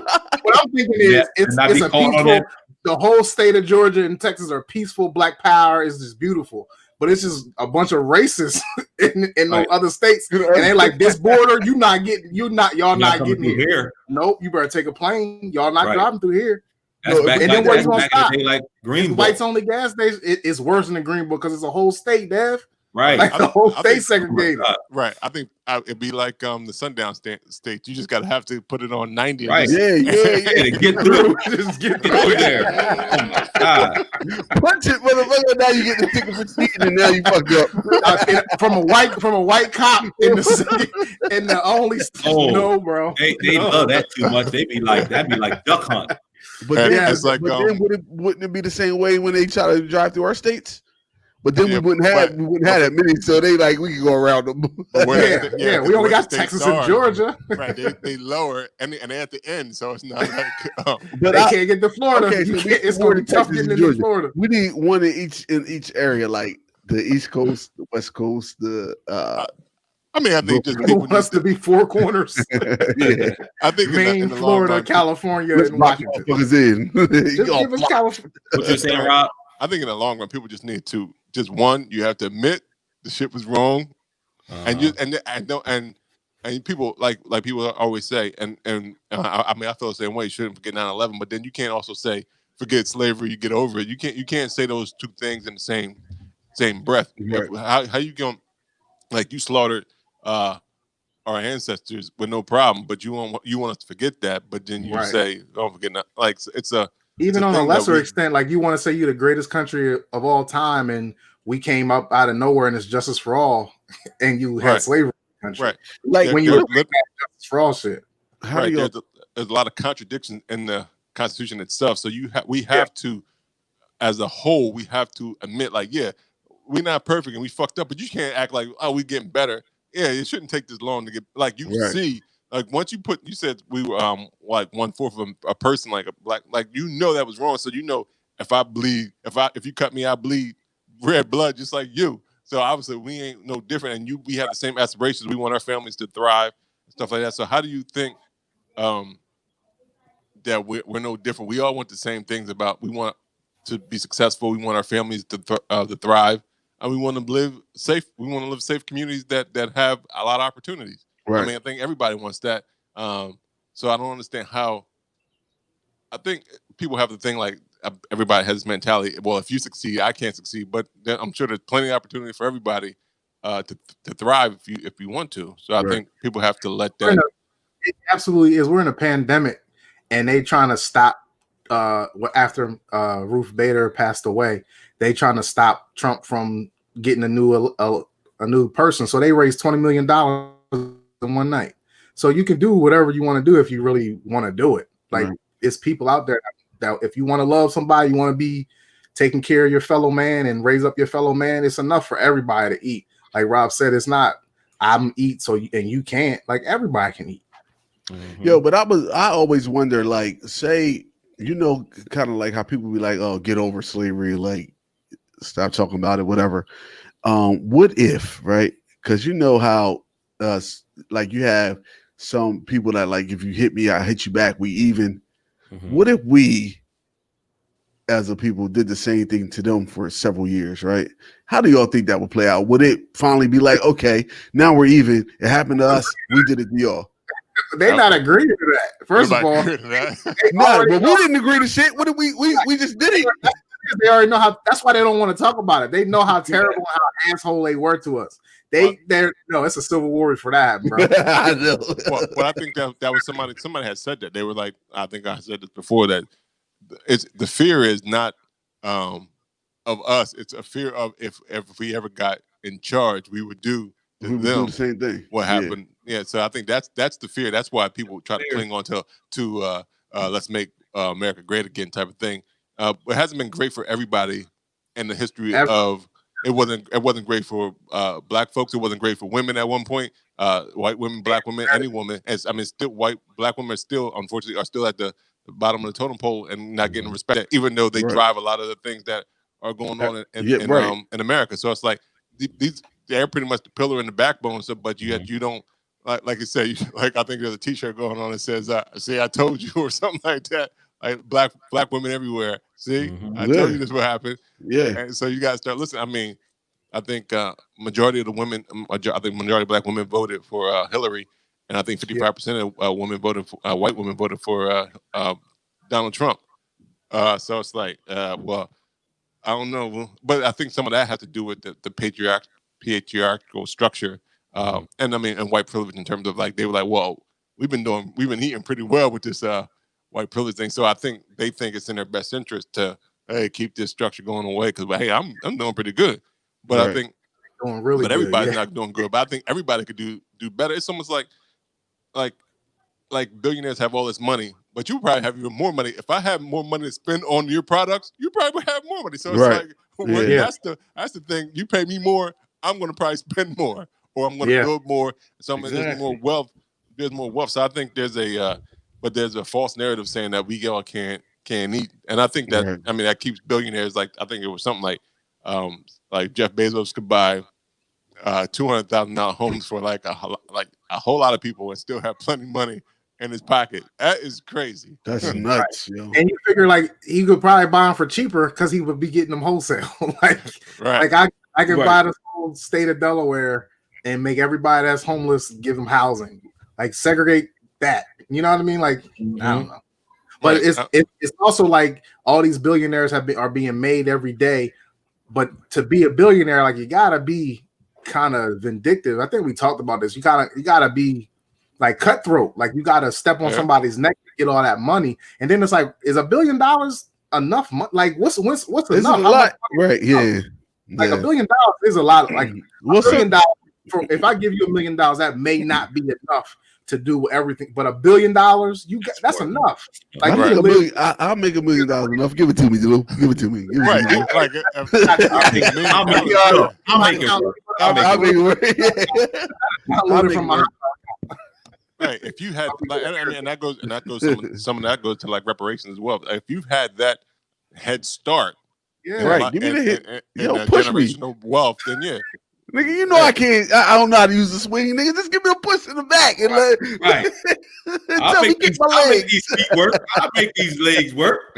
Give me that back push. Matter of fact, fuck it. I want you to go underneath and do the whole run and go underneath and let me go. And let me get that flight. And then let me get that. Oh, underdog. Ain't it called underdog? Yeah. Give me that underdog. Give me that underdog, and then I'll go from there. I'll take it from there. No. Right, because there is no story. Well, there's always some pitfalls, but you can't without failure. You don't know how to succeed. So, but there's a lot more things where people who give them the opportunity to grow, they've succeeded. So I think people have to get the opportunity to be their best selves. And if you don't allow them, because you can't sit around and say what's wrong with this community, but you don't give them the opportunity to be their best self. There's no jobs in that community. There's a lot of community blight in the community because you don't care for them. You're putting all this money in other places. The school districts are not funded well. You have, like I said before, you have mold on the ceiling, old textbooks. But you want me to succeed in this environment? How? If you're the truly greatest, I know I'm always saying this, if you're the true great country, the education system should be stellar. It should be no question. Like when you walk when you walk into the building, you should feel like you at Apple campus. Apple campus. It shouldn't be out in Silicon Valley. It should be everywhere. Exactly. Right. All the money that's pumped into the community. You got $1 billion. Apple's $1 trillion company, and I know they're doing a lot, but it's just like you could do more. Like you could always do more, and you don't need $1 trillion. So help people out. People don't need $1 billion. You be all right with a couple million. Flow that money down into the schools, and they should be to not pay taxes. If you make $1 billion is ridiculous. When me and you are paying 45-46% of our money to the government. And that is definitely ridiculous when corporations who make billions of dollars don't pay taxes. If you're making $1 billion a year and we take 46% of it, you still got $500 million. You're good. God. You're fine. It's like you should be able to miss being in school, right? But for the reasons of the education part and not just the social part of the school, maybe miss being at school because it was just a great place to be at. And most motherfuckers get out of school and be like, thank God that shit is over. Because that was some bullshit. You know what I'm saying? All the quarantine kids is I miss school because my friends is there. Right. Yep. Exactly. They got that teacher, but they don't say I miss what she was teaching or I miss what he was teaching. They just I miss the interaction that I had with that person. Yeah. Right. I mean, if there's ways to do that, I think you have to pay the teachers like they are. Yeah, we talked about are managing the most precious assets in the world, and that is your children, the education. So you have to. And I'm not just saying this because my wife's a teacher. Then you say that without making high five figures with the potential, it shouldn't be just administrators that make six figures. Right. It should be teachers. Because these teachers are, because the thing is that a teacher is creating a future. At the end of the day, they're creating a future because the teachers are the ones that's teaching our kids, which are the future. Doctors, lawyers, right. So you would think that they would get paid a lot more. Right. It shouldn't be a choice where that's not just because my sister-in-law is a teacher. You might be going because you probably think, and I'm sure there's a lot of people that they were like, yo, I really want to be a teacher, but this law degree gonna give me more money, so I'm gonna go be this lawyer. But they be the people that be the greatest teachers. So I think you got to one of the best educational schools. Your wife went to one of the best educational schools in the country, and her debt would have been more than what she was getting paid out of her first year. Right. If she would have paid had them got student loans and things like that, her first year's salary wouldn't have been even half of what her student loans would have been coming out of that school. It's just get them teachers the money. Man, maybe that's what they also need to do. If you go to school for being a teacher, then you don't have no debt. It's free. Right. Any debt. Yeah, you shouldn't have any debt at all. And you should be able to go for your master's and not have to pay no debt either. You should be able to go straight through. Most teachers go get their degree, then they go in the teaching field for a while, and then they get their master's because it gets paid for. Right. But it should be hey, I'm already got my undergrad, but I want to get my master. I want to just keep going, and they should be able to do so. Because if you're in the teaching field or it's kind of like reinvestment. You are investing in me, but I'm also giving that education back to the youth and back in the community. And you should live in the community as well. I think it's always good. If all the schools are looking like Apple campuses, the teachers that making $30,000 don't have to take $2,000 of that money and buy supplies for her kids. Right. Why are the teachers and me buying supplies for our children? Right. Yeah. Right. Right. And that is crazy because you can y'all need more bullets in that for that those machine guns. We got you. But sorry. I got machine bullets, but we don't got chalk. They need a federal card, just like when we work for these big corporations, and they can give us a company corporate card to go purchase expenses. That needs to come as a part of their onboarding. Give them that Amex and let them buy what they need and let them expense it. Bam. That's a part I don't even know if you need I think it should be they have teacher supply stores. This should be just you go in there, get what you need. Just keep it moving. Write it off and send it to the district. The district get a bill at the end of the month, and they settle up with that supply. Exactly. Store. Yeah. Give you a little education ID number. But it's easy, like you said. It's not defund the police. If the police is getting $1 million budget and the education in that same district is only getting 100,000, Why? That's ridiculous. Exactly. Yeah, Ridiculous. We need to switch that up. Like, let's exactly, because there you go. That's the problem in itself. They keep saying, "Oh, all these kids got all this idle time, and it causes, there's violence in this community." Give them something. Give them things and activities that they could. You know how much quicker that these Zoom calls and these Zoom classes would have been for the kids in the spring had the teachers been motivated by their paychecks. Like, I don't care if you out. Like, give me this curriculum. Like, let's go. But I think and they would have been happy to do it because most of the teachers that teach, they like to do it. They just don't get paid enough, so they stress. Right. But I think that's a big part of it. Getting a degree in teaching and don't love teaching, bro. Right, exactly. And I think that's a big part of it. Even with the fund the police, when people say, well, they want to be lawless, you can just look at it like this. Like, if you go into like a social worker's office, they got stacks of paper because it's overrun with caseloads and they're getting paid minimal. So it's like, that's what they're talking about in terms of fund these folks, fund the teachers, fund social workers. The thing that's where before it's too late, before you need the police. You know what I mean? You got so you trying to put the that's the cause, not the effect. So you got to start looking at the root problem and like how do we help this instead of trying to put band-aids on like, oh well, if you get more cops, that'll solve it. No, look, how about we care more about our fellow citizens and look at the root cause of all these problems and start working there. Instead of trying to always say, "Oh, law and order." No, this didn't like if you say people weren't born for violence. You know what I mean? Or these are things that are taught because of situation or what they've seen or what they like. Hey, they be like, "Yo, I can't get money at McDonald's.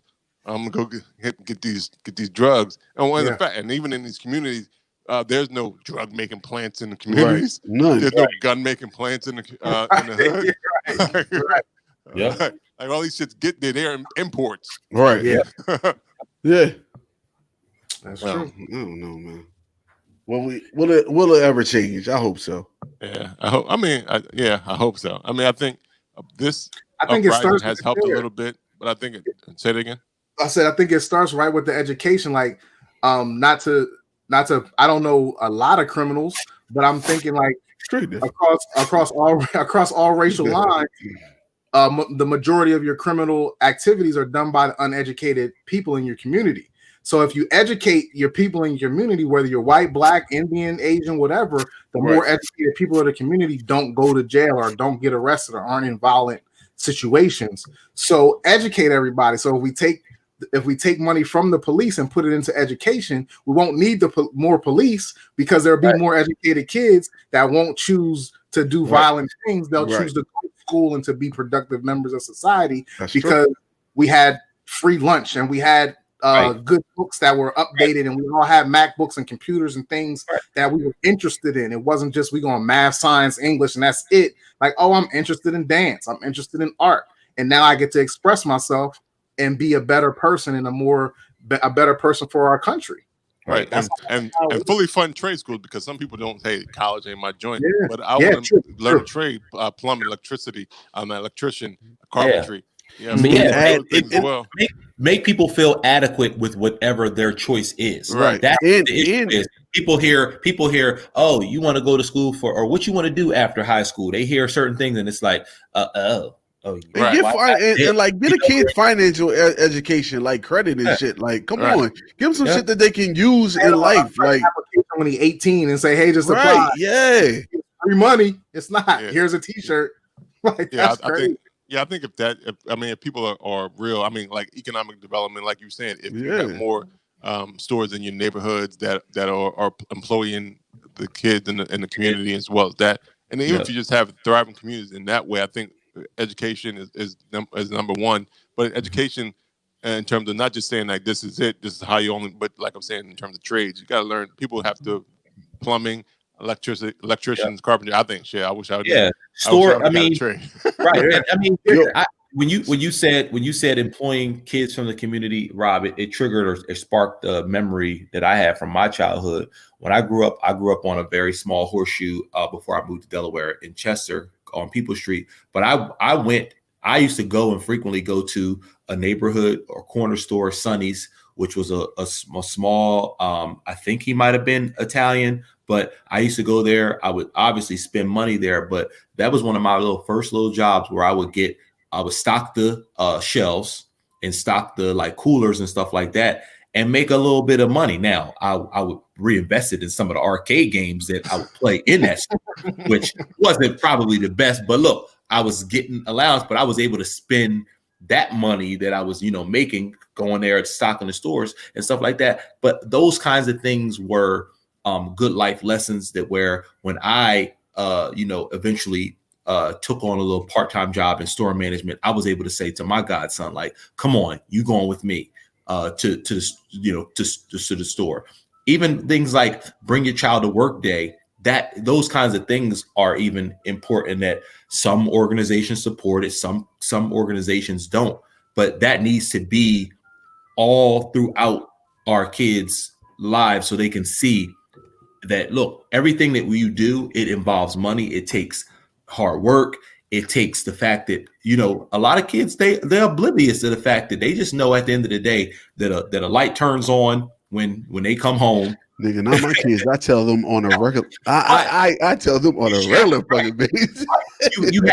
You have to stress those things, but like to your point, like all these things, like it should be happening all around them. Not it should be happening at school. It should be happening like now I think they're doing a little bit more like mini society projects and stuff like that. Younger and younger, and it's kind of getting to that. But we all across the board, we got to do better. Yo, I do know, like, since the quarantine, the pandemic and stuff, like with a lot of people working from home, it gives an opportunity for the kids to see a lot of what their parents do when they leave the house and go to work. You know what I'm saying?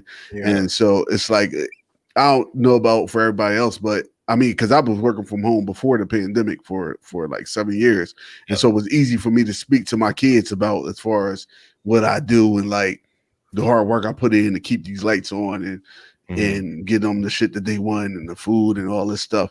And so the pandemic has helped a little bit. I noticed that a lot of people always post their kids online now saying that my kids are here, I'm here. And so it's good, like seeing my kids every break or whatever the case may be and be able to talk to them. So it's like that helps some, like, because you can at this point can help educate your kids on what you want, because now they're here during that time frame where they're in that learning mind frame. So sometimes I just pop up and just do whatever with Kalia. So it helps out. Something else that just popped in my head. Like, I was reading this Facebook post, and it was a mom on Facebook, and I don't think she wasn't that she was complaining, but she was just pretty much pointing out the fact. What she look like? What she think?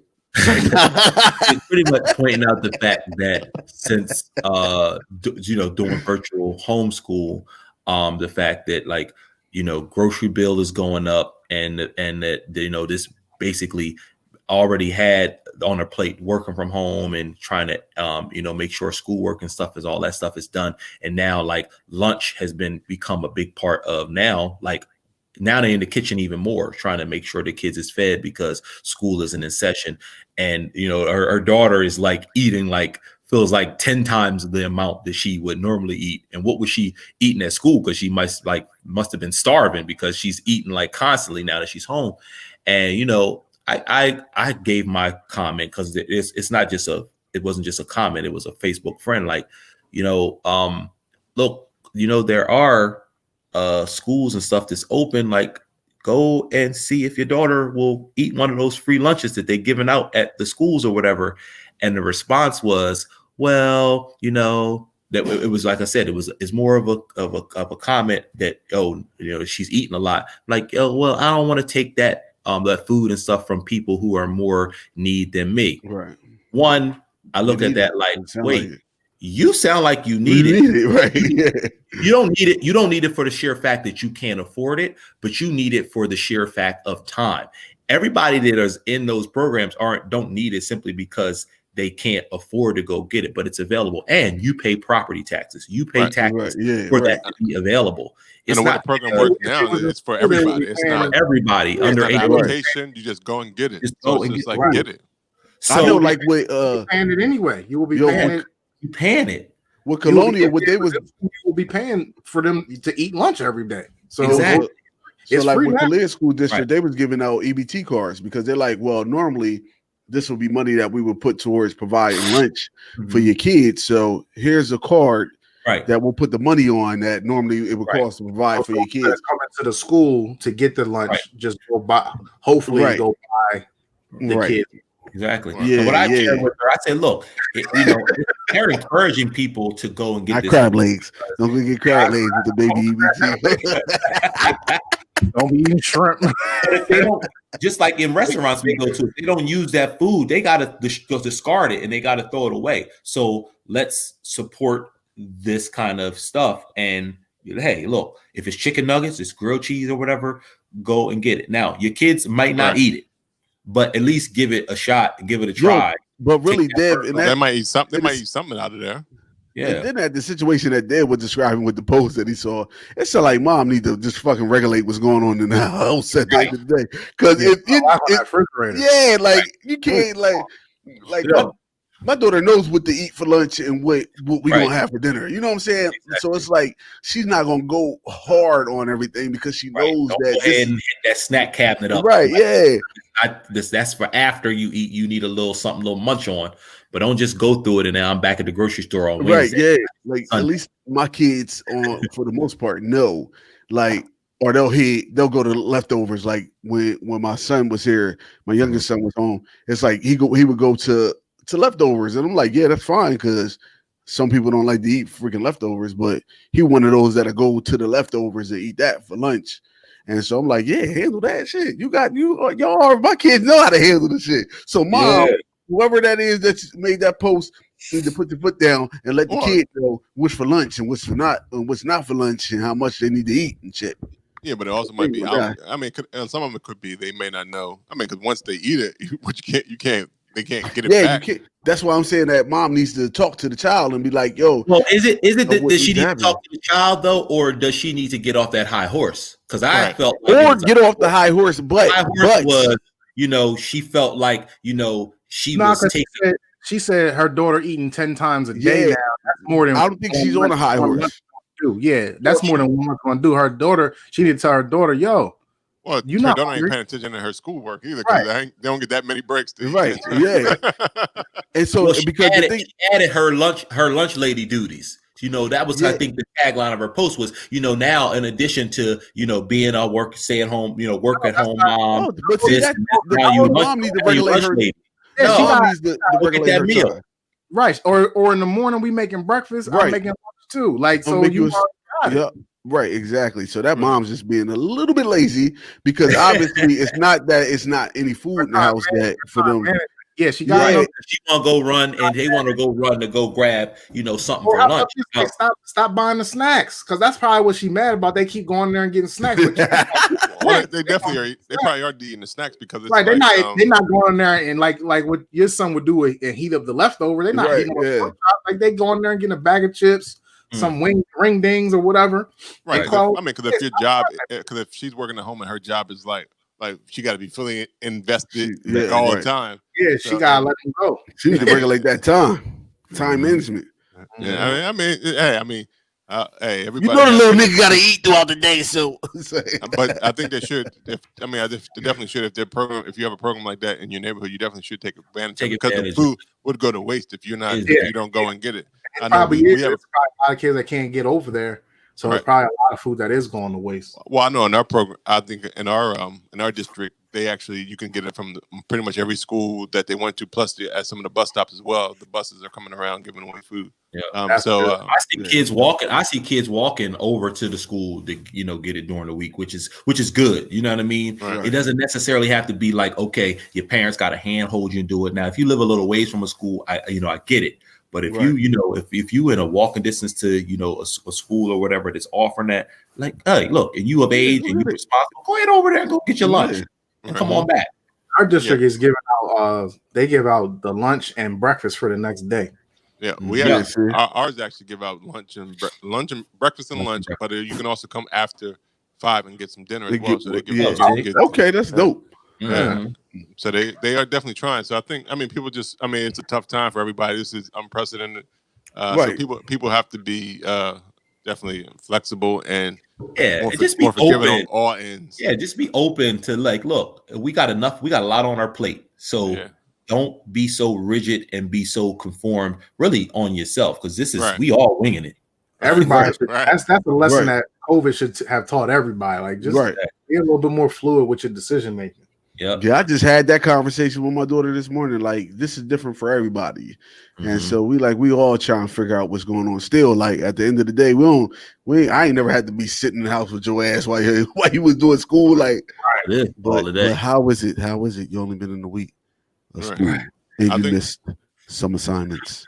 I think that's a big thing. COVID has probably taught a lot of people. It's just you have to be more flexible. You have to give people their roses while they're here, for sure. Because even if you are in contact with them, but you're not able, funerals, you can't attend their funerals. Right. A lot of some stuff. Well, I think some people can do a little bit of that, but some places can't at all still. But I think people have to be. Because a lot of things people are have realized that social aspect is important, because that's why people are going stir crazy. Like, I need to get out and go to these bars or go to this dinner. So you gotta understand. So we have to be more appreciative of our family, friends, our community. If that's one thing you have, if you learn have not learned anything from COVID, is definitely that. But we also have to be mindful of each other as well. Because wear your mask is what I'm saying. Yo, yesterday was what was that? Yesterday was the most people I've been around at one time since COVID. Yeah, and that was just to celebrate Kalia's birthday, even though it ain't till Tuesday. So when this dropped. When this episode dropped, it'll be Kalia's birthday. So happy birthday, Kalia. Happy 12th birthday.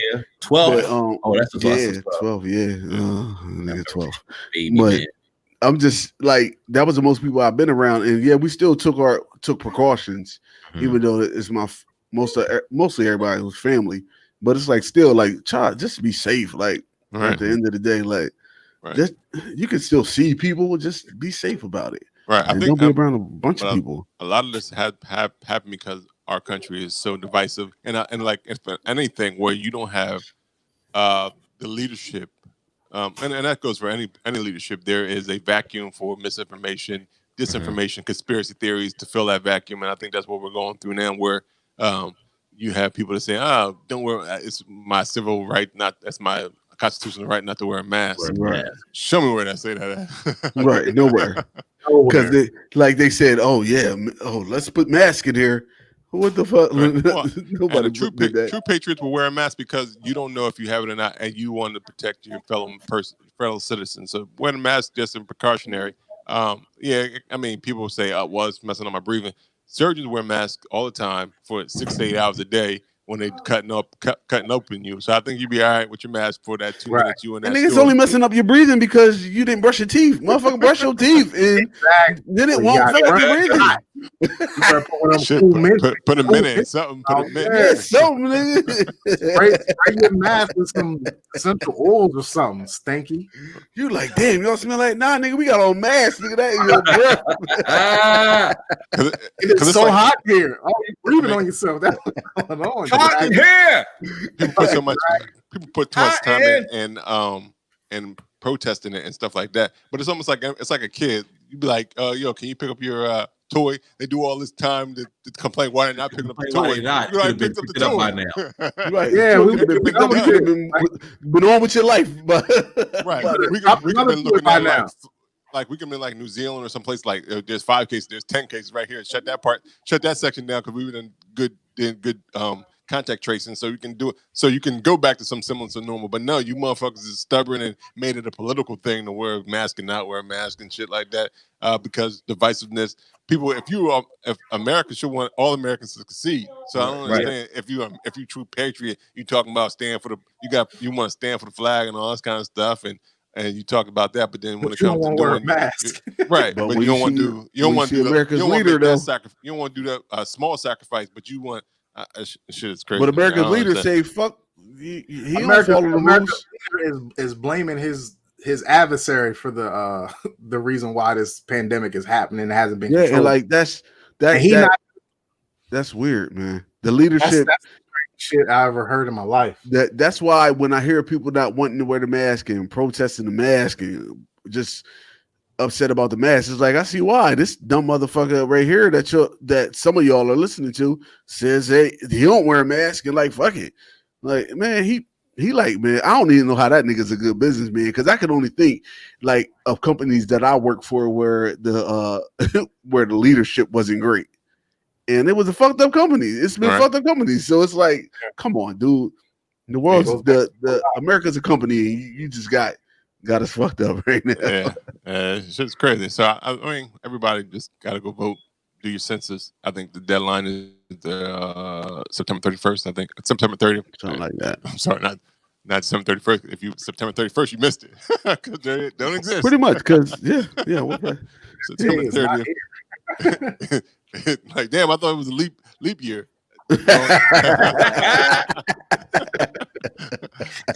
Not that leap. Don't leap there. leap. Why did it be on February? Why can't it just switch months? I don't know why does February have 28 months to begin with. Yeah, that's ain't you the science, nigga. You tell us. Why would I know that? Like, why won't you just chop? Why would you chop 2 days from the people state another month that have 31 months? Yeah. Why they should always It's so special. It's so special. Like, it's 2 days less than a normal month. Right. Just take 2 days off of July and January and May or whatever. Right. Everywhere that got 31. Right. Hey, stick it in now. There you go. February 30th. That's a thing. Make it happen. Right. Everybody know. Everybody know when you pay them bills, it's only between the 1st and 28 anyway. So why not chop off all these extra days? Right. Everybody leap year. That would be the 1st to the 28th. Yeah, something. I mean, there's a lot of things that probably could be like, you probably think now, like, what was the purpose? I mean, it might have made sense back when they started the, because it's not the Mayan calendar. I'm not even sure what this calendar is called. I forget what it's called, but universal calendar, maybe. I don't know. I don't think it's universal. I think you just made that shit up, man. They had to make it up. There's no months with 29 days. All of them got 30 and 31. Then this month coming out in the wintertime, talking about I got 28. Right. Because if you take those 2 months, if you take those 2 months off, you still have 365. Make that Black History. Right. So I don't know why you think 366 anytime. I don't know what are you adding up to? Maybe there's a counter that we don't know, and once you get to that 300, whatever that number 66. is, that shit is done. Right. Once we add them all up, this is over. So it's 365.25 every year, and they just put the 1 day at the end. Yeah, I don't. But it should once. I think somebody's doing addition, and once we get to that finished math problem, it's over. We just don't know what that number is. The whole universe going to explode. So 365 plus 365, 366 plus 366. Boom, we're going. We're there. Got it. So there, I guess there is a countdown going on. We just don't. It's a count up. They count up the numbers, and then. Sayonara, I guess. I don't know. We'll see. All right. Will we? I don't know. Well, sayonara. I mean, you'll see something. You'll know it's over when it's over. Oh, it's over. Well, is that it? Is that what we're in right now? It's overtime? I don't know. I mean, you got glaciers melting. That's going to have sea level rising in Antarctica. So I mean, hey, I don't know. This may be it. The fires are still going on in California. It's the final count up. So people think I was wrong. They thought it was a count down. Nope, it's a count up to a number that we have not hit yet. But when we do, I'm gonna start a whole religion around this count up. Yo, you know what? You could. That sounds like some shit, nigga. If you donate, I'm following you right now. I'm like, damn, this nigga's right. Donate now to my Cash App count up.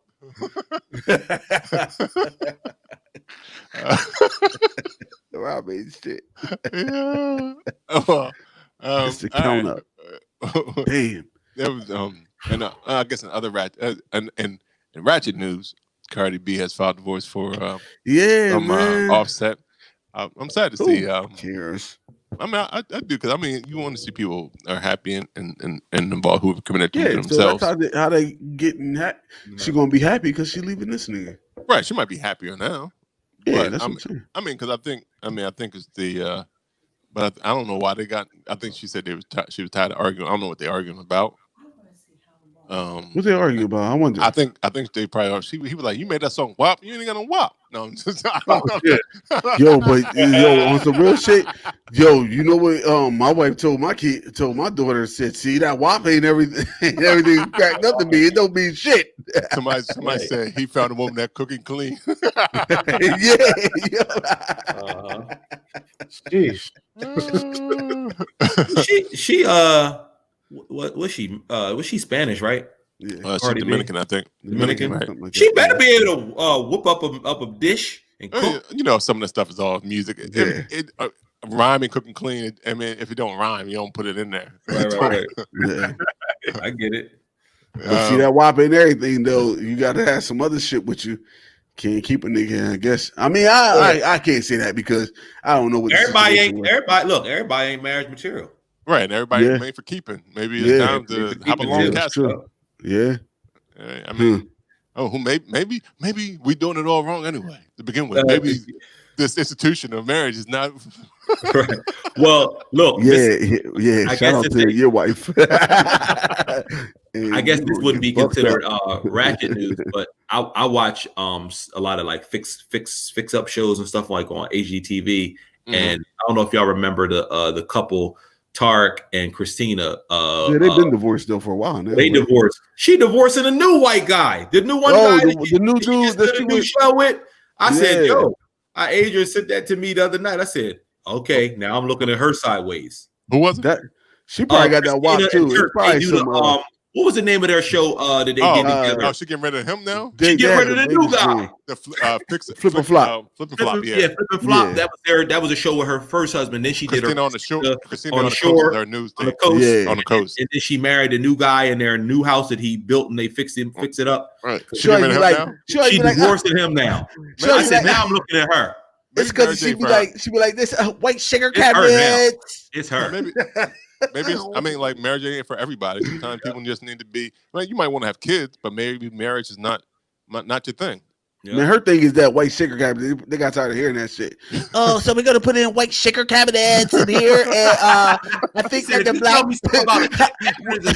cabbage again. I'm divorcing your ass. We'll put in a backsplash to match the white sugar cabbage. And be truthful. And I think, truthfully, she probably married other man. She probably just tried to beat Tarek to the punch. He was like, "Oh no, you ain't gonna move on before I do." And then she made the wrong choice. Yeah. Yo, and at one point they were still working together after they divorced. I think they still work together. Do they still work together? I know some of on the show, but I think on the California show. They make money.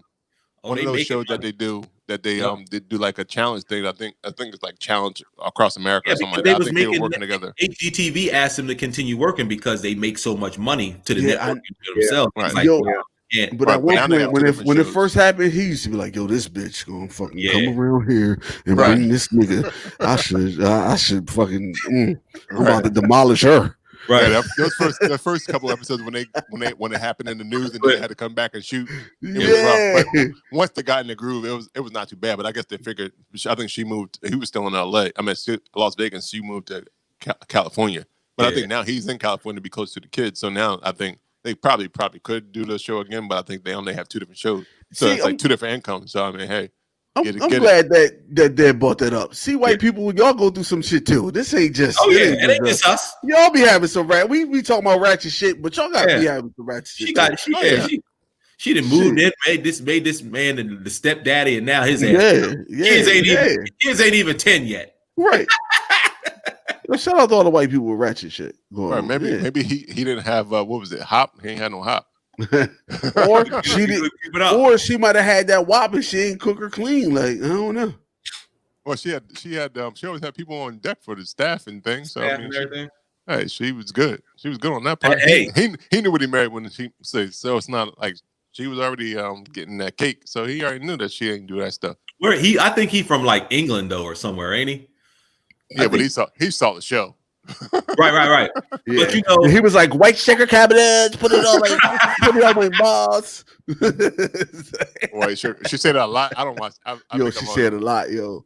Huh. She said a lot. I mean, it's like it's the people that used to do the other show that had all the Shiplap. Like they love shiplap all the time. Yeah, like shiplap. Yeah, Joanna Magnolia. Gaines, Fixer Upper. Yeah. That One. They were supposed to have their own TV channel on this from Discovery. I wonder what happened to that. I guess COVID kind of slowed it down. Channel? Yeah, because that's why they left HGTV because they were doing their own shit. They were having their own TV show. I mean, because at this point they own Waco. Shiplap. They got bread and breakfast in Waco. They got the restaurant. They got all kind of shit in Waco. So they're like, when I be watching that shit, I be like, yo, why the contractors make that shit look so easy to fucking flip a house? Them niggas be like hammer nail, bap. And you be like, fuck, I'm about to go redo my kitchen. Right, there and fuck up the whole thing. Right, they knocked down that wall mad easy. Yeah, you knocked down your shit, your whole thing collapsed. Your whole house falling down. You like, oh shit, nigga, we got to move. Right. Well, I mean, that's the same thing where you like when they got that meme that go around where like, what's your budget? And they like, I'm a dog walker and I paint for a living, and then your budget is $2 million. $2 million, yeah. Where? Wait a minute, remind that. What the fuck did he just say again? And I live in California. Right. I'm an Uber driver full time. How? Right. That crazy. Could be. You mean tell me you could, on Uber you can pay $4,000 a month for your house? Right. Yeah. All right. I think Woke. I was going to talk about Woke, the show on Hulu. It was actually good. If you haven't watched it, check it out. Tell me a little bit about, tell me a little bit about it because I'm not up on it. Rob did describe it a little bit the first time he told us about it. Yeah, it's about a cartoonist who made light, airy cartoon until he was assaulted by the police, which kind of woke him up, and he started having talk with his inanimate objects. Like they'd be like, "Nigga, what the fuck you talking about? You need to go and say something." Like they would say stuff like that to him. Mm-hmm. So he started really doubting his perspective on things and seeing things in different lights. So then he kind of had a nervous breakdown at his syndication thing. That's it. So he just started spilling the truth, and so he kind of deal with downward spiral. But it's actually dope, and I think it's only 8 episodes, which is sad. But it's because it's almost like as soon as you get to the 8 episodes, it's like now he's about to start saying some shit, right? And that was it. But it's real like touchy too, like on a lot of shit, like racial shit, right? Like I mean, I don't want to really tell about. I'd rather y'all watch it, but it was real. Like it was real. It's real touchy on racism, and just like how kind of like how white people see black people, kind of like as far as us just being around, kind of like in that same circle, like or being in their circle or capability or being in their circle, whatever. But it's definitely a good show. Like you'll be woke by the time. I mean. I haven't watched the last episode, but it's like, damn, like so far I'm like, shit. Like I mean, and it's some of the things that you always, I mean, kind of like black folks are the sign off. If it ain't cool until black folks sign off on things, so they kind of explored that thing. Like you got to get that cool signature. Like, black folks got it. Now it's dope. If not, it ain't popping. All right, so I touch on a lot of things. It's definitely a dope show on Hulu. 8 episodes, easy watch. So check it out if you I watched 7 of them in the day. So I did binge it. I just ended up stopping at the 7th, and the 8th one I'm gonna probably watch tonight.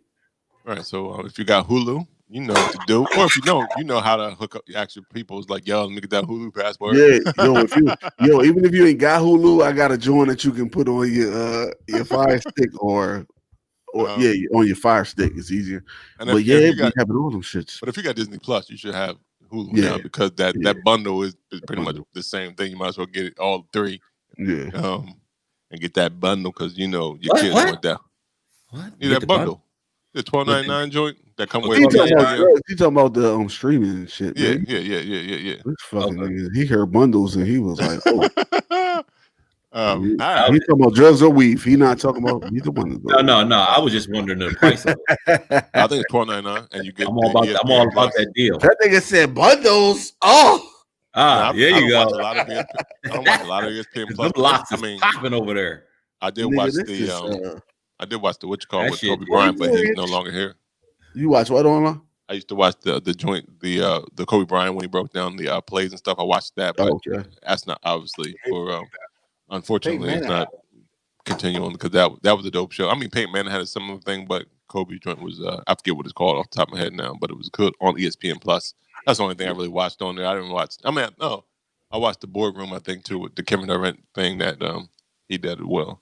But so one thing, Rob, we didn't even talk about, which happened last Sunday, as we are now at this Sunday, is the we didn't the Gladys and the Patti Verzuz that happened Sunday night.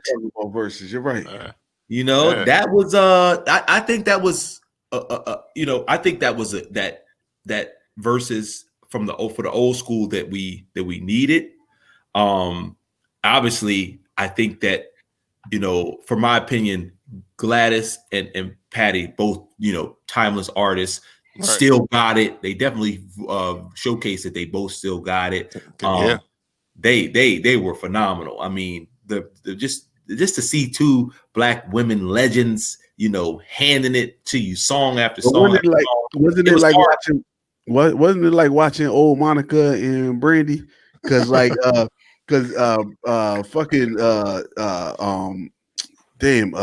Patti is like fucking ratchet. Theatrical. She's theatrical. She's ratchet. I'm gonna just go ahead and say it. She's a little ratchet. She's Philly though. Yeah.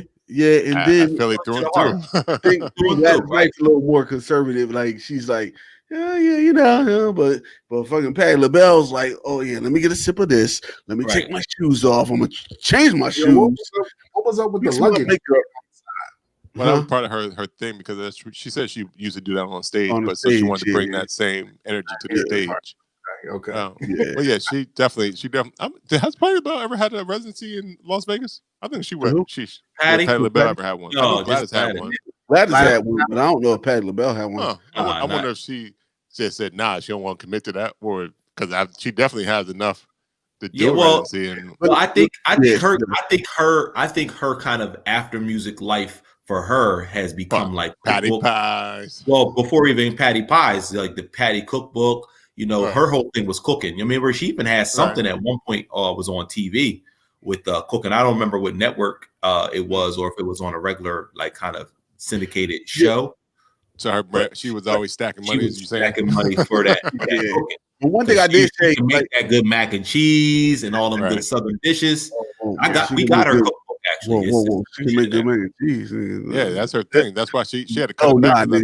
She had one. But she got diabetes or something like that.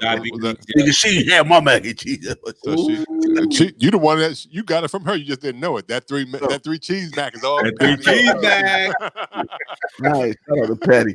But one thing I said before the Verzuz started was that I was already on. Even though I really didn't do a comparison, was already more for Patti LaBelle though, because the more I thought about it, it was like even though that's more of my mom's type music. I remember that Patti was still making music as I was growing up versus Gladys. Was still making music. Yeah, but not that would be played on the radio. Patti LaBelle was still being played on the radio as we were growing up. And so I think she went more crossover. She went into a little more pop, more mainstream, more and Gladys stayed more soul and kind of R&B. Gladys, the only thing I can remember, she started doing collaborations and stuff. Patti did like on the radio was Love Overboard. Right, that's a big, that was a big hit. That was a big hit. But that from her, that was the only thing I can remember her. Gotcha. Me listening to her. I only remember that from Different World. Was that on the radio? Yeah, absolutely. I seen so many. So in love with you. Love Overboard. Yeah, that Different World episode. It's just like, was that? All right. Yeah, that was on. But Patti also had more. I think she had more soundtrack joints as well. So I think. Yeah, that's true too. I think that's what got her. With that Beverly Hills Cop joint was it? Yeah. I remember I used to stir it up now. Right. They played that. I was like, oh, yeah. This is off the topic. But what happened to Coming to America too? It's coming. It's supposed to be coming at the end of this year. It's coming next year. They need to drop this shit this year, I think. So I'll watch it. I'll order that shit streaming. It's supposed to be the end of this year. because I know it was supposed to come out this summer, I think, but Right, maybe it's done, I'm like, right? I think it's done because they were doing I think they did the title works on the title work, but the wrap up stuff on at Tyler Perry Studios. Yeah, well, I need that shit to drop. Like, Because I'm like, Eddie is playing games right now. I don't like that shit. I mean, I'm sure he wants to debut it in the theaters, but now, release date December 18th. Can't wait. You hear me? December 18th. Okay. December 18th. December 18th. They trying to put it in the theaters. If it's December, they trying to put it in the theater. They're gonna make it in theaters though. Niggas don't start wearing their masks. We ain't gonna make it.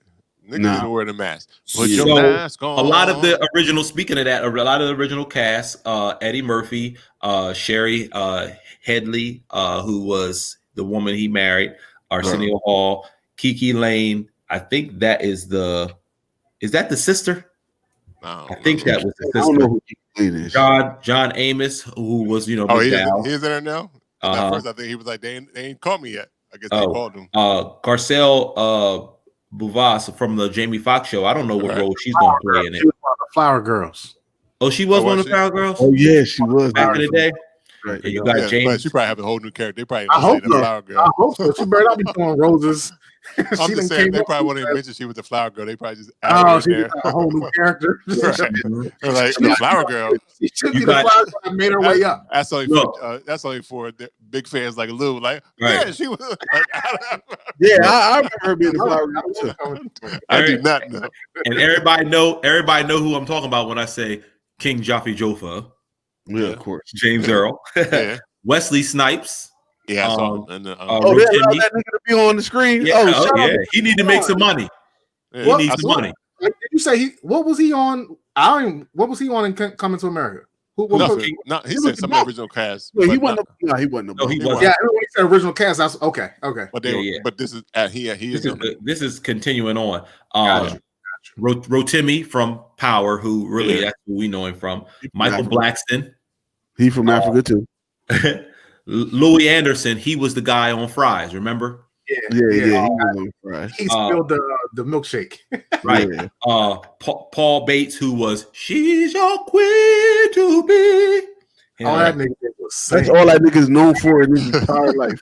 All he did was sing and walked in and said, "They're waiting for you." That's it. Yeah, right. I don't think that if I ran into that nigga today, I wouldn't be able to tell him nothing. But that part, I was just like, start singing that, you know exactly who he was. Man, this cast, I don't know who this is it Davido? Davido? The singer. Devato. DeVito or Devato? I don't know how you say it. DeVito. Devato. Yeah, I think it's Devato. Leslie Jones, Namzano, whoever. Calloway. I know who she is. Calloway, she bitter. Whatever. Huh? She bitter. She was the one barking like a dog. Yeah. Vanessa Bell Calloway. Yep. Jermaine Fowler. Linnell.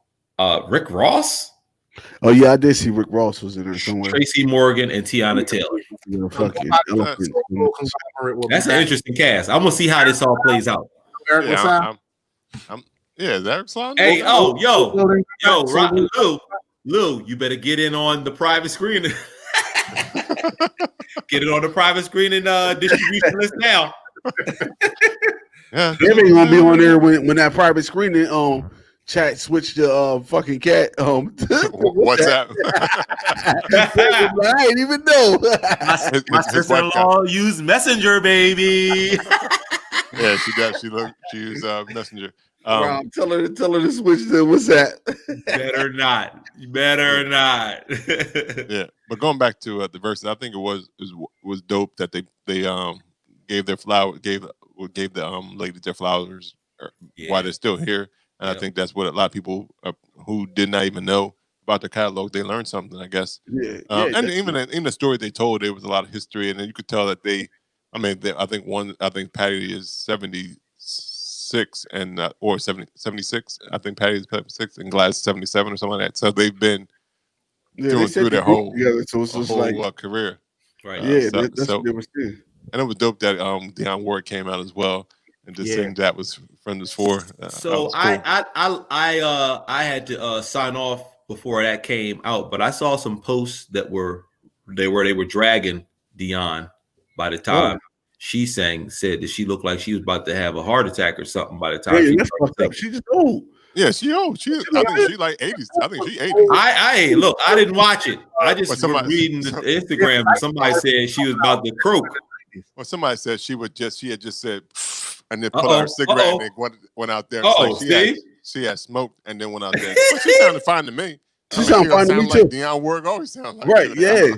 Raspy. Good raspy.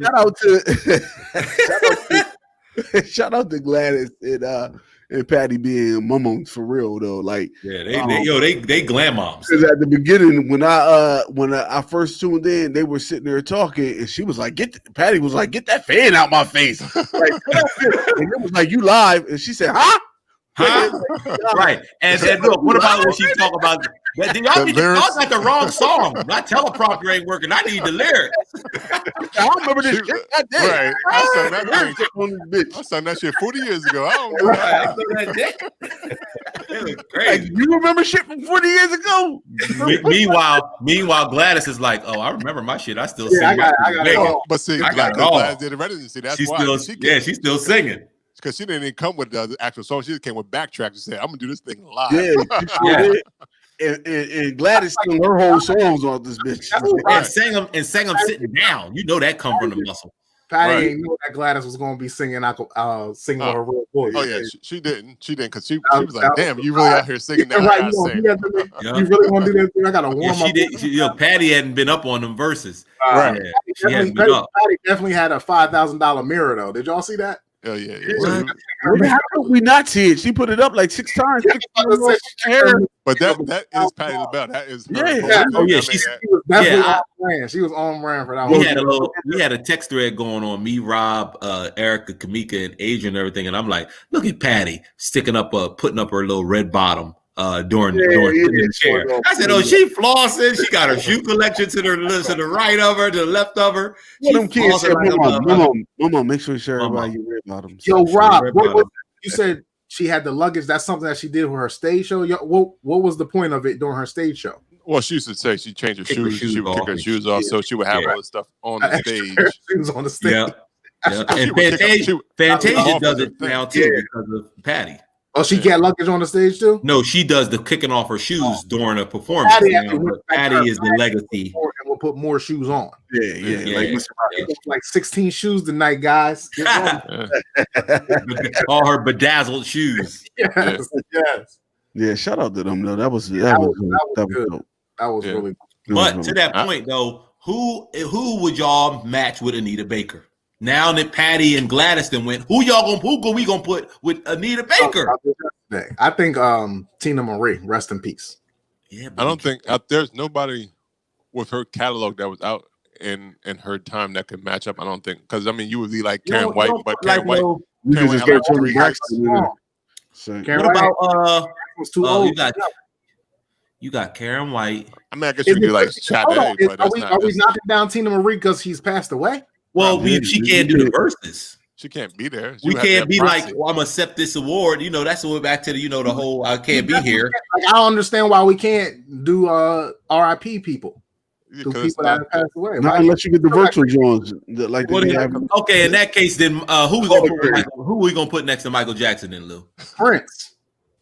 They both dead. Right. So what? Oh, put the dead with the dead then. Put the dead with the dead then. Yeah, but that's not a versus. That's not necessarily. Music. I was thinking like it ain't nobody else that can go against Mike but Prince. To me, but it's just the music catalog playing. It wouldn't be a versus. Right, you missing some of that storytelling and you're missing some of that interaction. Stuff. Yeah, right. I think you would. I mean, but Anita Baker is tough because her catalog plus the era, like there were a lot of one hit.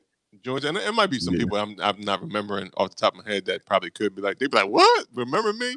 Like, what's the lady? Stephanie Mills. Hey, there you go. Maybe Stephanie. I don't know how many Stephanie Mills got, how many hits she got, but I remember she was her contemporary. Huh? Stephanie Mills can go against Karen White. I think Stephanie Mills got more hits than Karen White, though. Yeah, I think so too. Yeah. Timberland is proposing that the Anita Baker and Sade. I think that's probably the biggest. I mean, they have enough music to go toe to Now, toe. I know a lot of the pairings. Now, some of the pairings have been, women to women or men to men. But you saw like Alicia Keys and John Legend. That was women to man. Like, it doesn't necessarily mean that Anita Baker needs to go against another woman. That's true. She could go against, like, I'm just throwing somebody out there like Luther. That would be like a Jeffrey Osborne, or like what's the man name from the People Bryson. That could be some classics because they was out during those times. Yeah, and but the only person who could truly go against Anita Baker, man, is Luther. That's right. Yeah. And Luther is not here. Sure. Yeah, that would be People Bryson. How many hits did People Bryson got? Peebo, that boy. Peebo is give me that 15, boy. Give me 15 hits right off the top. Go. I can give you "Baby Come to Me." Ain't that him? You ain't even sure if that's him. Actually, no. Freddie Jackson can go against Freddie. Freddie can go against Anita Baker. Freddie will give it. Freddie can give it. You are my lady. Freddie could go. I mean, I like Jeffrey Osborne too, but I don't know if Jeffrey have enough. He got to go back to LTD. Miles Davis had some hits, but I don't know if he's in that category of Freddie. I think that might be it. Miles Davis, the jazz singer? No, Miles. What did I say? Miles Davis. Yeah, who you mean? Ain't that the nigga name? Miles Davis is the jazz man. No, then I'm not thinking Miles Davis. Miles, I forgot his name now. Miles J. I said Miles J. Oh, Miles J. Miles J. Said Davis. I said Davis. I meant J then. Miles J. Oh man, he was here in Delaware singing. He did a whole concert. Yeah, I can't remember his songs now off the top of my head no more. Description of who he is. He's like, he did a concert in Delaware. Yeah, he did. Also, did y'all get a chance to watch that DJ Cassidy old school mix that I sent y'all? I saw some of it, whatever. But the one I sent y'all was his mashup of just all the records he was playing. There's also a clip that I need to find and send y'all of the Pass the Mic.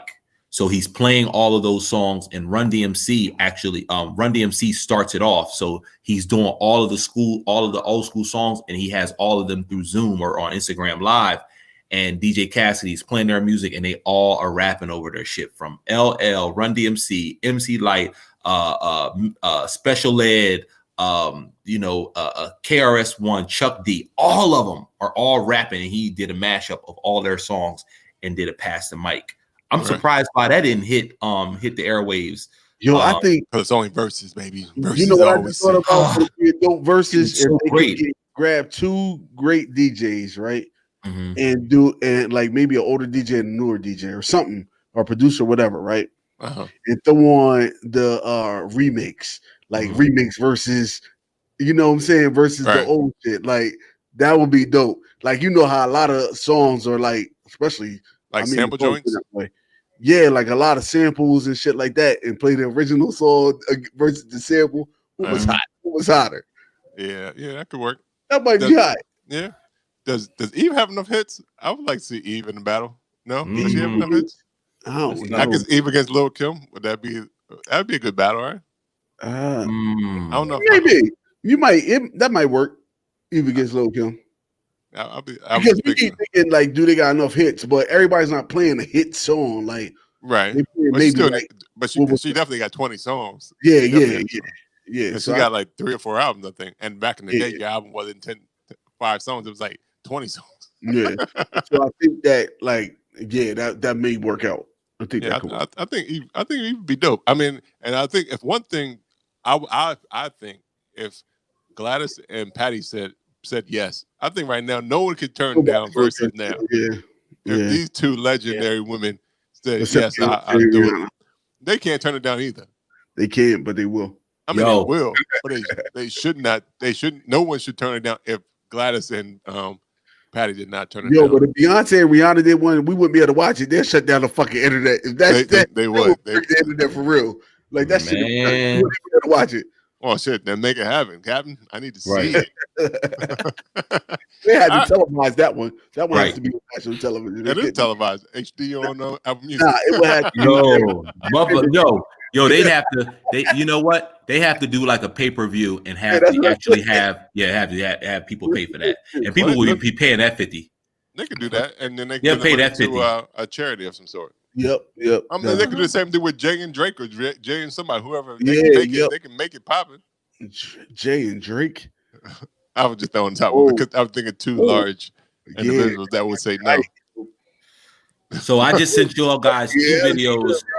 The second Pass the Mic that I just sent y'all, part 2, is the Pass the Mic with LL and all of them on there. The first one, I don't. I think it's like it even has like Bobby Brown. I think in them on there. But so he must have did an R&B one, and he did like a hip hop one. So I just sent those to y'all. Okay. Check them out. All right, the same thing we have not covered because we have going on for 2 hours and 10 minutes. Yes, we have. Just one thing I just wanted to mention is there is on October 7th, I will be participating in a discussion with a friend of mine named Kevin. I guess she wasn't feeling Jay and Drake. Jay and Drake. Forget her. A friend of mine named Kevin Turman. He's a fundraising professional and speaker and coach. He's graduated from Lincoln University with a master's in what is it? More like it's motivational coach and basically motivational coaching and guest speaking, whatever. But he has a podcast. I'm going to see if we can get him on the show. But more or less his topic that I'm actually going to appear on is for the 7th is what happens when dads disappear. And it just talks about how, just when families or boys start out with fathers and whether they disappear or just the whole lack thereof of fatherhood and how that shapes you as a leader. And I'm going to be appearing on that panel, and we're trying to work out the details of that. So that's coming October 7th. But I want to probably have him on the podcast at some point before then, just to kind of talk about what his platform is, because he has a podcast as well, and the people that he has on, and introduce you guys to him. So it should be pretty enlightening, I think. So I'm gonna tune in. If you don't shout out Brews and Banter podcast on his podcast, you're fucking out of Brews and Banter. I'm fired. Yeah, fuck yeah, you fired. You just gave that nigga a shout out after a shout out. I didn't know that was going on. I was like, yo, you are out of here. If I'm here Brews and Banter once on that motherfucking podcast, nigga, you are going. I might have you on there on the panel with me. I was wondering where I was going. I was like, what is going on here? We might have to replace that nigga. We fucking get him on. Will. What up, Will? No, I'm joking. Take him. He already claimed his stake in the last live. Your wife said he claimed his spot. Yeah, he did. One thing that I wanted to do before we go as well is that I just wanted everybody to pray for 2 individual families that were in a fatal car accident on Friday. One of them was a good friend of my mom's, a good friend of the family, which is Lottie Lee Davis. She passed away in a car accident, a head-on collision. And I just want everybody to keep their both, because I want to say the driver that ran into her had went into a diabetic coma and ended up crossing over the median. Jesus. And so just keep both of their families in your prayers. Absolutely. And yeah, that was my lady. She married me and my wife. And that's the same. Okay. Yeah. She's just a long time friend of the family. Wow. So just keep her family in your prayers. Absolutely. Yeah. Absolutely. Well, before we go, I always need to know where people can find everyone. So where can they find you? You can find me where you find me. You can find me pimping these bitches. Nah. You can find me at 302 Yoda on Instagram. Your ponytail's coming out. You just sweated it out. In Delaware Grind on Instagram and Facebook. Yeah. Happy birthday to my baby again. Happy birthday, Kalia. Dreadlocks. Yeah. Lou, where can they find you? Don't touch my dreadlocks. For all your beer needs, you can find me on Lou Belgium. I am on them Instagrams. Yeah, baby. Yeah. You can find Devin Aaron _the_great on Instagram. All right. And you can find Brews and Banter Podcast at Brews and Banter Podcast on Instagram, Facebook, and Twitter. You can listen to the podcast on Apple Podcasts, Google Podcasts, Anchor, anywhere you listen to podcasts like Pandora. And you can say, Alexa, play Brews and Banter Podcast, and then we'll pop off in because we are on Amazon Music as well. Yeah. Rob, So y'all talk to Alexa. Change So your screen name between next time for next episode. I got to know because you can find me personally. Yeah, that's what I was going to ask. I can't wait to hear this. Rob G _ BBP. Okay. You got it. That nigga probably practiced that shit about 6 times before we logged on. He probably was it's on the index card. You got it on the index card right underneath. Right there. Let me find that nigga got a teleprompter. You can find me, unfollow all those cats, and just start following me. Oh, that's bad cross promotion, man. That's terrible cross promotion. Man, what the fuck? Talk about my handle. I remembered it. And in any case, you can find us as well. Hey, and if you want merchandise, always go to www.brewsandbanter and get that T-shirt. The sweatshirts will be coming up soon as well because it's getting cold. It's cupcaking season is coming. Ooh. Cupcaking and handcuffing season is popping. Is upon us. Cupcaking? Yeah. What cupcake? Yeah, for those West Coast folks out there, that's called cuffing. Yeah, it's like spooning. Cupcaking? Handcuffing? No, it's like holding hands, like handcuffing, and cupcaking, and cuddling, all that stuff. You heard? Yeah, you do it for the culture. I do it every day, baby. I'm worldwide on this here for this podcast. I ain't never heard that shit. That's some young stuff right there, boy. That's old shit. That was old. Is it cupcaking? Cupcaking? Yeah, cupcaking and handcuffing. Handcuffing, I heard. Handcuffing, yeah. Because they cut that to cuffing. I literally thought cupcaking was another version of spooning. I thought the nigga was gonna get in the kitchen and make some cupcakes. Nigga in there cupcaking. I told him he should be brownieing, but he fucking cupcaking. Him and his wife in there cupcaking. Well, anyway, that season is upon us because it is before the holidays, before Christmas, and before Valentine's Day. So this is the season where people get booed up before this holidays, and then they drop them. Yep. Drop them before December 25th, and then pick them back up after Valentine's Day. Yeah, damn right. And then drop them again in summer because it is hot girl summer, hot boy summer, all that good stuff. I don't even know what I'm talking about anymore. I'm about to say you just turned into a 28-year-old and just spitting shit out. And beer kicked in. All the way. Not. My beer. I'm just letting people know it's good. It's that water, lime, and motherfucking spices. It's jalapeno and lime. That jalapeno with the seeds still in it, so it's spicy. Yeah. Well, I took the seeds out, but it still gets some spice and some flavor. Rob. Yeah. Hey, Rob. Yeah. Your edges is laid. Yeah. Your edges is laid. He took his band off. His things is laid. I told you that's what it was for, yo. I started sweating because it's light. That nigga took that head man off. He was like, "Shit." Hot light, lights, camera, action. I'm screaming. I'm sorry, Miss Jackson. that was the thing. But as always, if you know what to do, tell them to you about the crew. Until next time, have a good week, everyone. Have a good week, everyone. Peace. Bye again. Bye again. And again. And again. And again. The music. And again and again. I don't know. It should be playing. I'm not sure why. I don't hear no music. I know. Me either. I can't get up until I hear music. I can't close out of this shit until the music. Can't do it. I don't know what the music. The music don't want to play. She said, "No, I don't want to rock with you today." Oh, that's some shit. You must be playing Pootie Jane. That silent song. The silent song. That's what that's it. Pootie Jane. They was like, I don't know. It said goodbye, but so I will say goodbye. Hey, okay. Sometimes the music ain't popping. Until next time, say goodbye to all my company. Go vote. Do your census. That's right. Yeah.